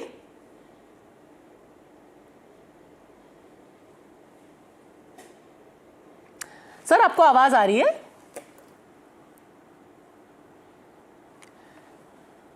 Eknath Shinde ji, all right, we will just try and go across to the Chief Minister in a second. The Shiv Sena is very, very clear. This is the two brothers coming together, the real brothers. Eknath Shinde साहब, आपको आवाज आ रही है? All right, we'll just try and fix that in a second. Gopal Krishna Agrawal, spokesperson of the BJP, is here with us. Jayant Benkar, political analyst, also here with us. Gopal Krishna Agrawal, first of all, everyone is advocating caution at this point. Mayur Parikh, political commentator, also here with us. Shiv Sena, UBT, is at this point saying, ये सब आपका माहौल बनाया हुआ है, अभी भी actual आंकड़े बहुत अलग हैं. Mayur Parikh, do you think that things could change?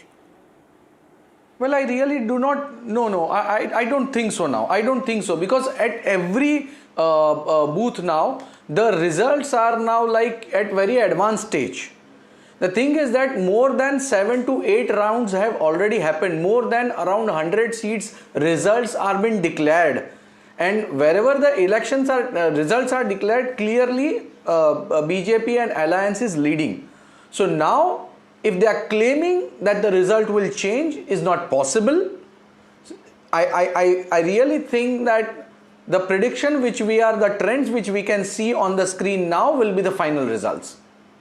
Closer than what one would have imagined, because the exit polls all said one in the range of 150 to 160 for the Mahayuti, but here it seems that the gap is narrower than what one would have thought. Mayur Parikh. 123 and 81. That's what we see right now. Mahayuti and Shiv Sena. Yeah, definitely. Now when I'm looking at the results which we have received so far, the final results declared by BMC, we can clearly see that the Parel, Lalbagh, Mahim, the old forts of Shiv Sena, UBT, is still remained with them. Further, we also can see that the thick Marathi population area have clearly voted for UBT, and therefore we can see that they are crossing the mark of 80. They are somewhere landing around 80 seats, and BJP, what we were expecting, will go to around 150 or 140. No, that's not possible as of now, because on each and every seat we can clearly see that the victory margin of the BJP is little lower than the previous election. No, but they have bettered their tally from last time around. Last time they were at 82, right? And this time they have already gone to 90. They are close to 100. Yeah, they were 82. So BJP has done better than in 2017. They are close to 88, 89 or maybe 90. BJP always wanted to be at the benchmark of 100 seats. The 3 number figure, they always wanted to be at around 100, but they couldn't do it. Now they are at around, say, 100, maybe 85, 87, 86, 83 or 89 seats. Now this is the place where BJP remained where it was. So what is the benefit of alliance with Shinde Sena? In the last election, they fought independent election on their own without any alliance, and they got 84 seats. And now they are with the alliance of Shinde Sena. I think then where we can see the tally has increased of BJP all alone. They become the victims of their own ambition, because when they say 400 par, then even 240 seems like a very small figure, and people who are expecting 40 at 99, they start celebrating. So Mayur Parikh today saying you're only at 90, that's not such a, as big as 100 par. But Eknath Shinde, I believe, is back with us now, the Deputy Chief Minister of Maharashtra. Eknath Shinde साहब, आपको मेरी आवाज आ रही है? शिंदे साहब, आपको आवाज आ रही है मेरी? जी नमस्कार। जी पद्मजा बोल रही हूँ NDTV से। शिंदे साहब, पहले तो आपकी पार्टी कह रही है कि जो 2 असली भाऊ हैं वो हैं देवेंद्र भाऊ और शिंदे भाऊ, तो ये 2 भाई ठाकरे बंधुओं के ऊपर भारी पड़ गए। देखिए, हम भारी की बात नहीं, हमारा जो मुद्दा है ये मुद्दा है डेवलपमेंट का, और उन्होंने मुद्दा लिया इमोशनल का। तो लोग इमोशन के ऊपर नहीं चलते हैं, इमोशन के ऊपर चुनाव नहीं लड़ सकते, नहीं जीत सकते हैं। डेवलपमेंट के मुद्दे पर चुनाव लड़ा जा सकता है और जीता जा सकता है। यही मुंबई वासियों ने तय कर लिया है। मुंबई वासियों को उनके जीवन में बदलाव चाहिए और उनको सुविधा चाहिए, वो उन्होंने दिखा दिया है। धन्यवाद, थैंक यू। जी नहीं, जो ठाकरे हैं, राज ठाकरे और उद्धव ठाकरे, उन्होंने कहा था कि मराठियों के लिए अस्तित्व की लड़ाई है। तो क्या मराठी अस्तित्व खतरे में है? तो नहीं जीते? देखिए, मराठी मानुष के लिए मुंबई है और मराठी सब मुंबई में रहते हैं, ये मुंबई के बाहर क्यों गए, क्यों जाना पड़ा, इसका जिम्मेदार कौन, ये पहले तो सोचना चाहिए। और अस्तित्व तो इनके पार्टी का खतरे में, वो मराठी मानुष का खतरे में नहीं। मराठी मानुष हम लोग अभी सब कुछ जो सुविधा है, जो भी है, घर है, रोड है, सब बनाएंगे, उनको न्याय देंगे। सभी जितने भी मुंबई में मुंबई कर रहते हैं, कितने सालों से रहते हैं, उनको सुविधा देना, उनकी दिक्कतें कम करना, ये हमारा काम है। यूबीटी कह रही है कि अभी आप बहुत जल्दी अभी सेलिब्रेशन ना करें क्योंकि नतीजे बदल सकते हैं। लगता है आपको नतीजे बदलेंगे?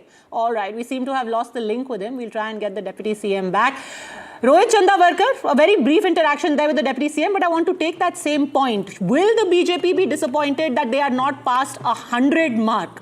A lot of analysts now seem to be saying that this is lesser than what was expected from them in the BMC. Yes, they could make history. Yes, they could have their first mayor, but they will be a little concerned that they didn't go past the 100 mark. Padmaja, the scene that we see right now, in fact, the numbers that have come out at 4:30 in terms of results show that BJP is leading on, not leading. They have won 45 seats in the BMC. Shiv Sena is won close to 40, and Shinde is at about 14. These are the results that have come out at 4:30, just about half an hour ago. So, my conclusion is that BJP will have to value Eknath Shinde now. The big story right now at this hour, and remember every hour next few hours, every hour we can give one new big story. But the big story this hour, or the interpretation this hour, Padmaja, is that Eknath Shinde is going to command many things in BMC, because the BJP may not be able to smoothly run the BMC and have their mayor smoothly unless they take along Eknath Shinde. Those are the indications that we see now.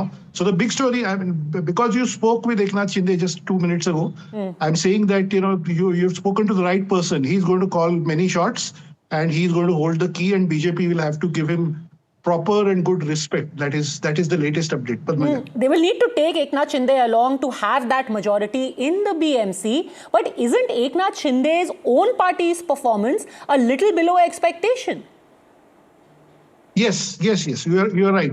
Eknath Shinde contested 90 seats, remember, and the BJP had to give him those many seats. We didn't expect that. Almost half, not half, but let's say almost 40%, 45% seats were given to him by BJP in Mumbai, because BJP thought that Uddhav and Raj coming together was going to pose a big challenge to them. And to counter that, they had to keep Eknath Shinde along with them, though in other municipal corporations they have decided to fight separately, which we saw. But now, if he's winning 14 or 20 or something like that, or 25, it's not really a very good strike rate. His strike rate in the Vidhan Sabha election was much higher. He has 57 MLAs in Maharashtra Assembly. His performance is a little below expectations. You can see that right now on his face. He looks a little confused, looks a little disappointed. But all along, I think generally BJP will have to factor in that, he's an important player now. He's done better than Congress, better than Raj Thackeray definitely, and he's overall at state level. If you see in the Nagar Parishad elections that happened recently, etc., Shinde's party is emerging as number 2 after BJP. So in Maharashtra right now, the top performer is BJP. Number 2 is Eknath Shinde's party. Number 3 is perhaps combined NCP. Number 4 is Uddhav. That is the overall scene. I think BMC election results till 5 p.m. What I'm being told now. BJP 51. These are results. BJP 51 and Shiv Sena UBT at 48. Gopal Agarwal of the BJP is now here with us. Sir, थोड़ा जल्दी में तो मिठाई नहीं बांट दी आपने. BJP 51, Shiv Sena UBT 48. BMC election results till 5 p.m. नहीं जल्दी मिठाई नहीं बांटी, क्योंकि एक बार खाई हुई रसमलाई वापस नहीं आती. नहीं बिल्कुल नहीं. जिस तरह से वहां पे ग्राउंड लेके बीजेपी कभी भी जो अपने डिसीजन लेती है, whatever we think is from the ground report. Our connect with the कार्यकर्तास, with the people, their sentiment, the whole organizational structure is important. In elections what we see one after another is that the organizational structure through which we communicate to the people and get their feedbacks.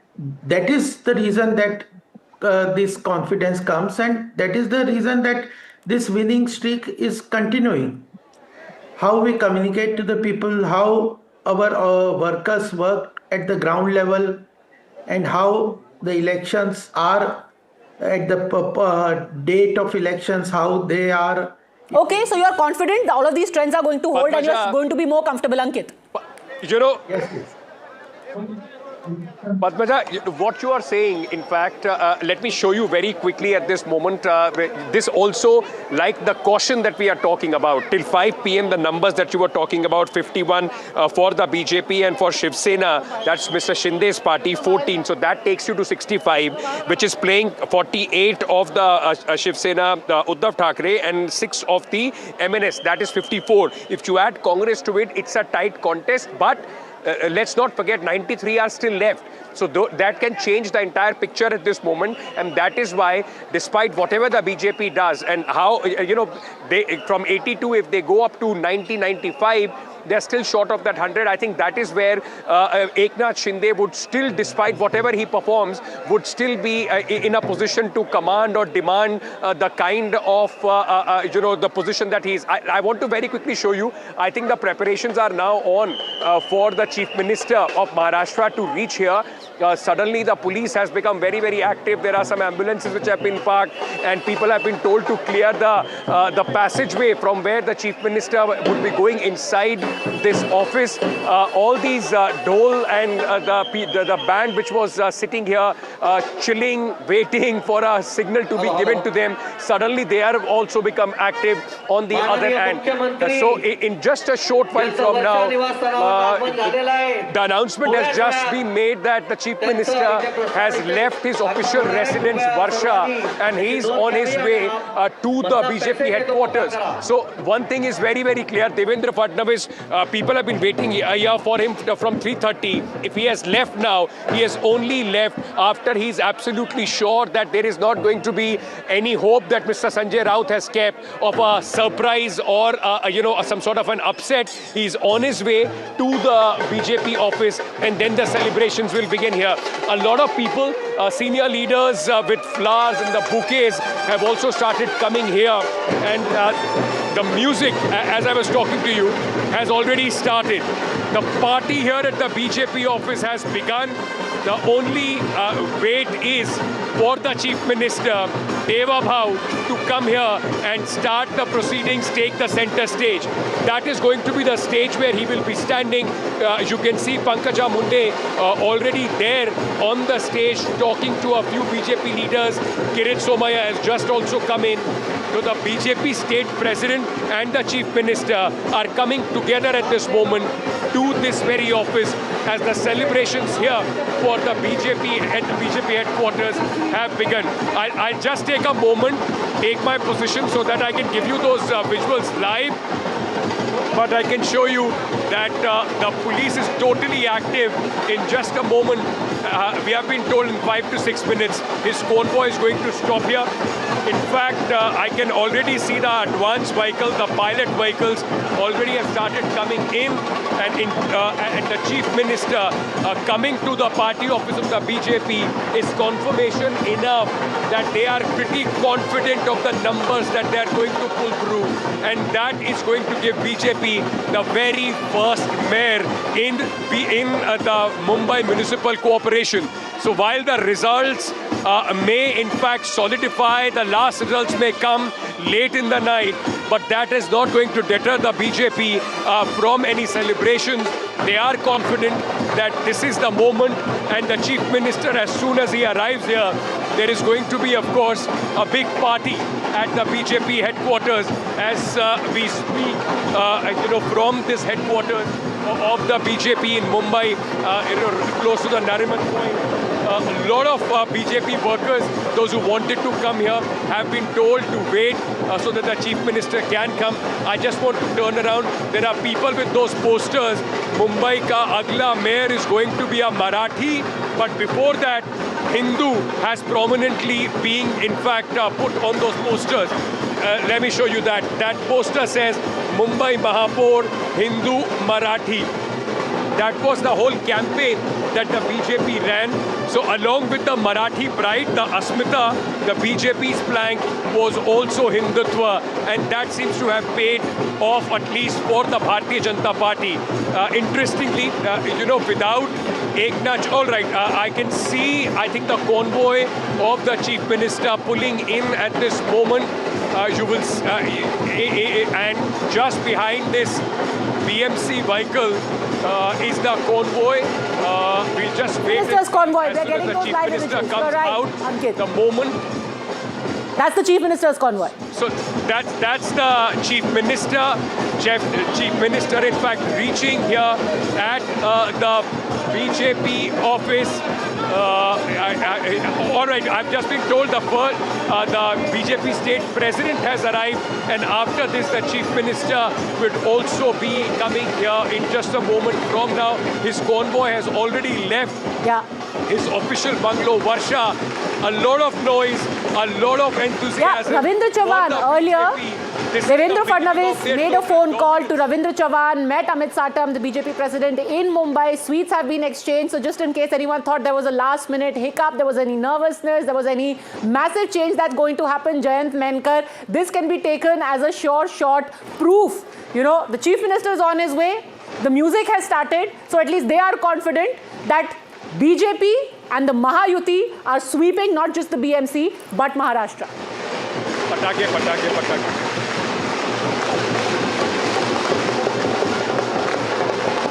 Mr. Menkar, if you can hear me. Yeah, I'm hearing you. Are you getting my voice?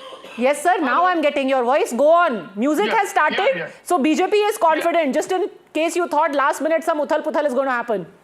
No, Sanjay Raut is desperately trying to defend his parent party or whatever, or his owner, whatever you can say, or his editor. But that is not the case.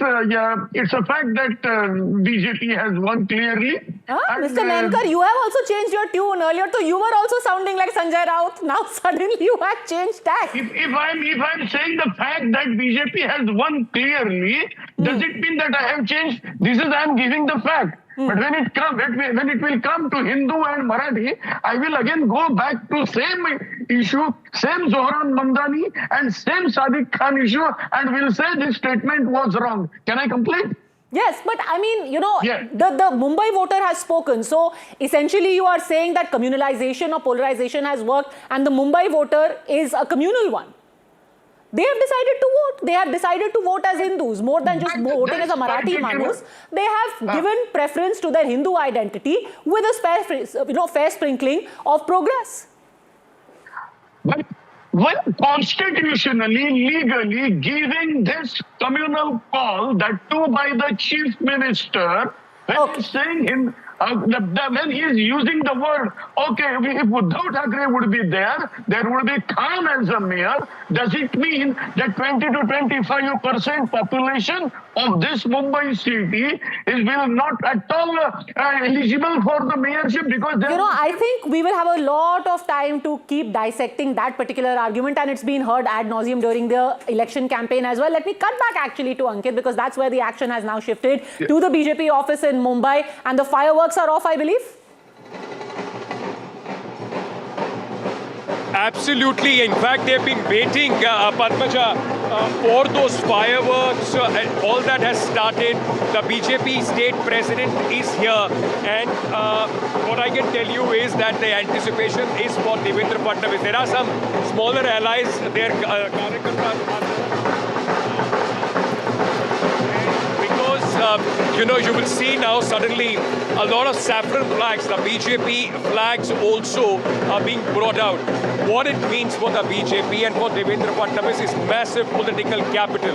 And this political capital, ma'am, can I ask you to just come here? We are in the frame. Thank you so much. So what I was just saying for Devendra Fadnavis also, this is massive political capital that goes up. I mean, his stocks are absolutely at, really high at this moment. And for him, this gives him not only after the 2024 elections, remember 2 states where the BJP got the maximum damage was in the Lok Sabha election was Maharashtra and Uttar Pradesh. From there, they have only grown strength to strength. Devendra Fadnavis, Deputy Chief Minister at that point of time, super performance then later in the assembly elections. And then now the last bastion of the Thackeray has been taken away from them, the BMC. That really puts him in the league of possibly one of the most successful BJP leaders, across the country for the second-gen BJP leaders. That's the convoy. All right, on your visuals right now, the Chief Minister of Maharashtra has arrived for the celebrations here. His convoy just moving in, and with that, the tempo of the music of the celebrations also, in fact, going up. His vehicle will come right in. If the Karyakartas and the media allows it to, you would see him walking from this very space. And from there he's going to go to that podium which is on my right. That's Ashish Shelar, senior leader of the Bharatiya Janata Party. That's the Chief Minister. I can see him in the frame, Devendra Fadnavis. And with his arrival, the tempo of the music has really gone up. He's the man of the moment, the man of the match as far as these elections are concerned.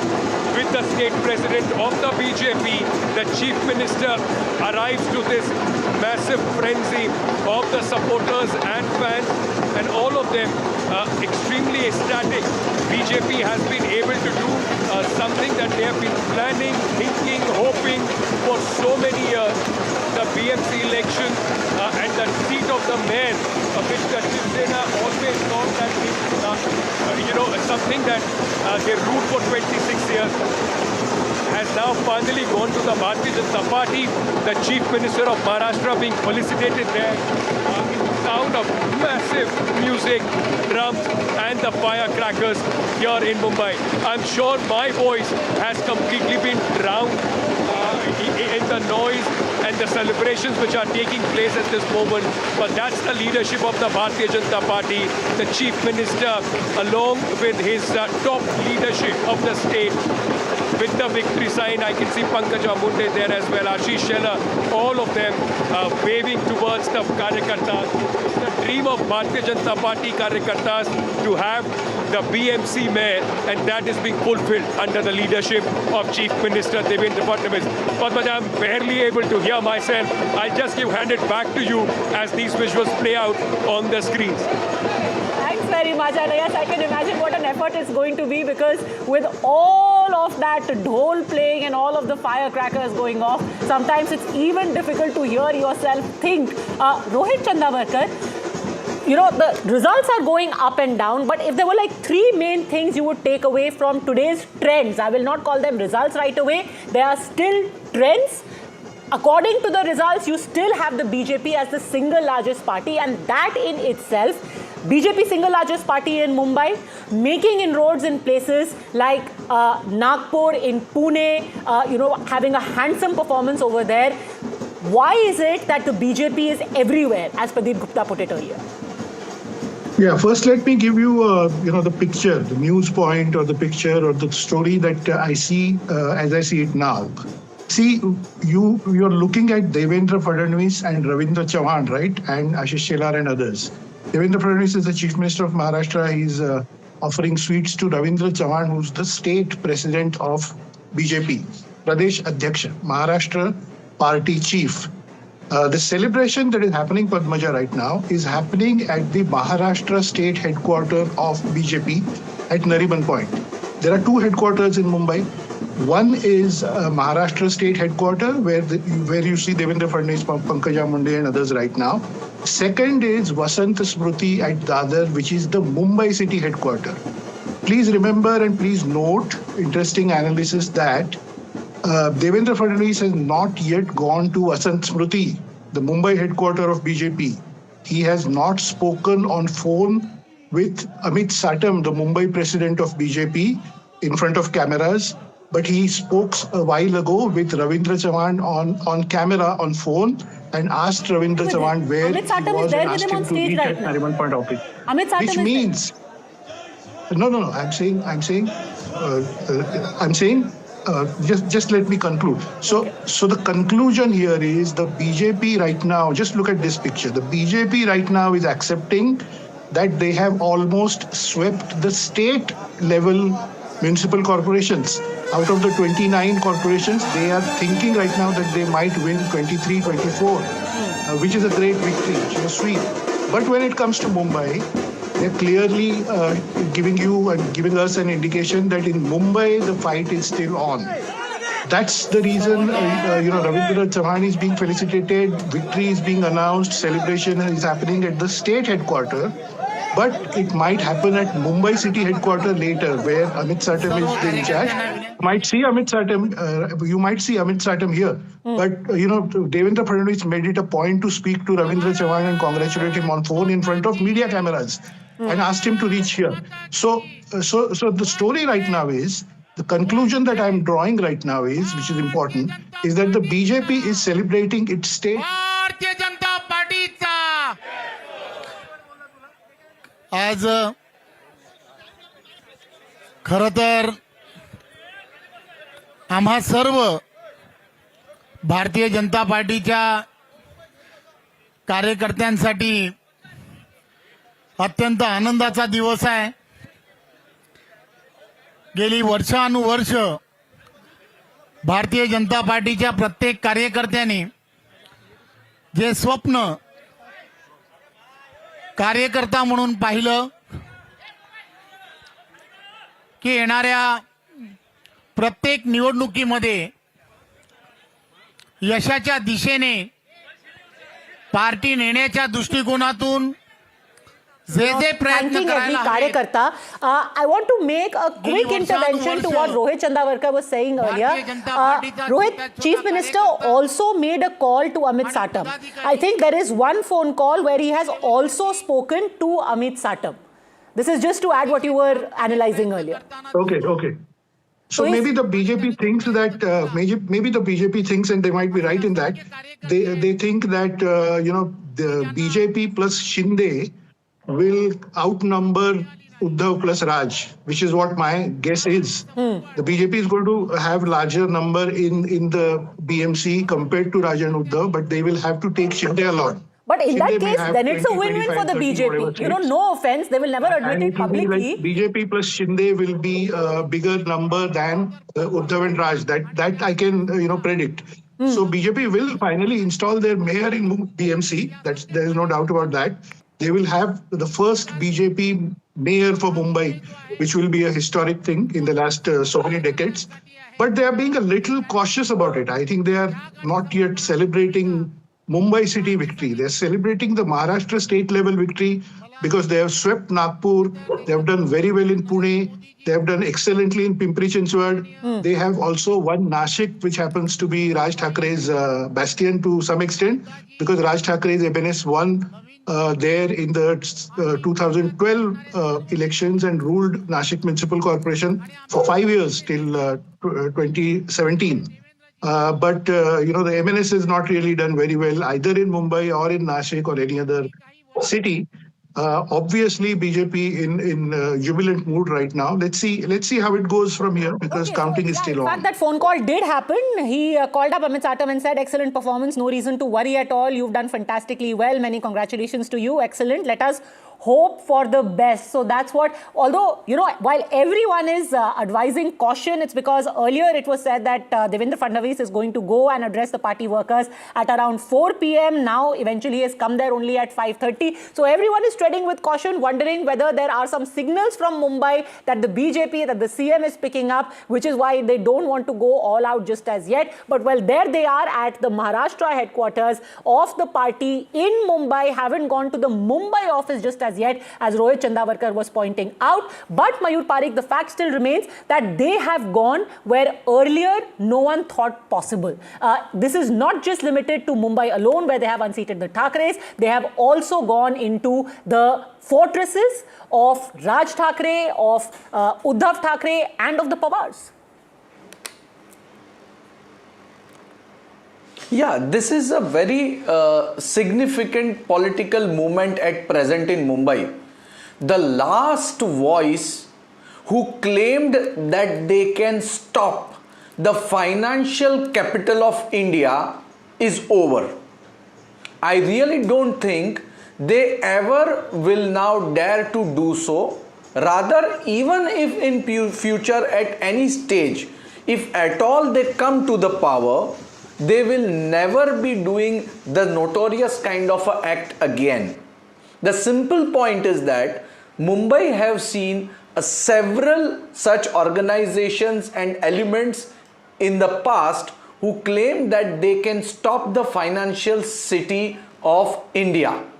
Now onward, the big broad line or a sentence or a verdict given by Mumbaikar is that they are भारतीय राज्यघटनेचे शिल्पकार Bharat Ratna doctor Babasaheb Ambedkar यांना मानवंदना अर्पित करतो आणि आजच्या महाराष्ट्राच्या महाविजयाच्या या पर्वावर मंचावर उपस्थित असलेले ज्यांच्या नेतृत्वामध्ये महाराष्ट्र भाजपने हा महाविजय मिळवला ते आपले महाराष्ट्राचे अध्यक्ष रवींद्र चव्हाणजी, या ठिकाणी उपस्थित आपले मंत्रिमंडळातील आमचे सहकारी आशिष शेलारजी, पंकजाताई मुंडे, आमचे या ठिकाणी मंगलप्रभात लोढाजी आणि विशेषतः अहिल्यानगरची महानगरपालिका जिंकून या ठिकाणी आलेले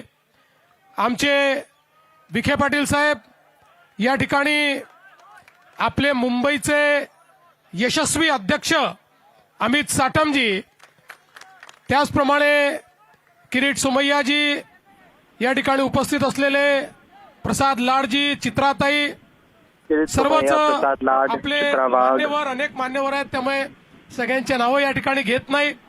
आपले पिरिपाचे आमचे कवाडेजी आणि या ठिकाणी मिस्टर कवाडे, सर्व कार्यकर्ता भगिनी आणि बंधूंनो, आज मी सर्वप्रथम महाराष्ट्राच्या जनतेचे मनापासून आभार मानतो.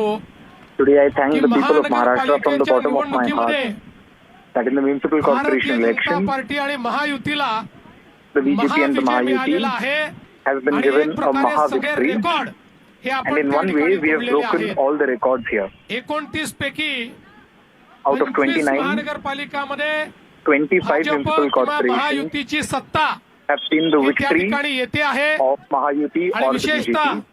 सगळ्यांचं लक्ष लागलेल्या मुंबई महानगरपालिकेमध्ये जरी आता काउंटिंगला उशीर होतोय, अजून काउंटिंग बाकी आहे, तरी जे काही ट्रेंड्स आहेत आणि जी वाटचाल चालली आहे त्याप्रमाणे निश्चितपणे पूर्ण बहुमत हे आपल्या महायुतीलाच या ठिकाणी मिळणार आहे आणि मुंबईच्या महानगरपालिकेवरही महायुतीचा झेंडा फडकेल यात आपल्या मनामध्ये कुठली शंका नाही. खरं म्हणजे जसं आता अध्यक्षांनी सांगितलं की आपण या निवडणुकीमध्ये विकासाचा अजेंडा घेऊन गेलो. माननीय प्रधानमंत्री नरेंद्र मोदीजी यांच्या आशीर्वादाने त्यांनी जो विकासाचा अजेंडा दिलेला आहे तोच अजेंडा घेऊन आपण जनतेमध्ये गेलो होतो आणि या विकासाच्या अजेंड्याला जनतेने भरभरून त्या ठिकाणी प्रतिसाद दिलेला आहे हे सांगताना मला मनापासून आनंद होतोय. आणि ज्या प्रकारे वेगवेगळ्या महानगरपालिकांमध्ये रेकॉर्ड ब्रेक अशा पद्धतीचं मॅन्डेट आहे, या मॅन्डेटने एक गोष्ट स्पष्ट केली आहे की लोकांना विकास हवा आहे, लोकांना प्रामाणिकता हवी आहे आणि म्हणून लोकांनी आपल्याला या ठिकाणी निवडून दिलेला आहे. आणि आज एक गोष्ट अजून या निकालाने स्पष्ट केलेली आहे, महाराष्ट्राचा विश्वास हा प्रधानमंत्री नरेंद्र मोदीजींवरच आहे हे देखील या निकालाने स्पष्ट केलेलं आहे. आणि म्हणून आज खऱ्या अर्थानं या निकालाच्या निमित्ताने हिंदू हृदय सम्राट शिवसेना प्रमुख बाळासाहेब ठाकरे यांचंही मी स्मरण करतो, कारण त्यांचाही आशीर्वाद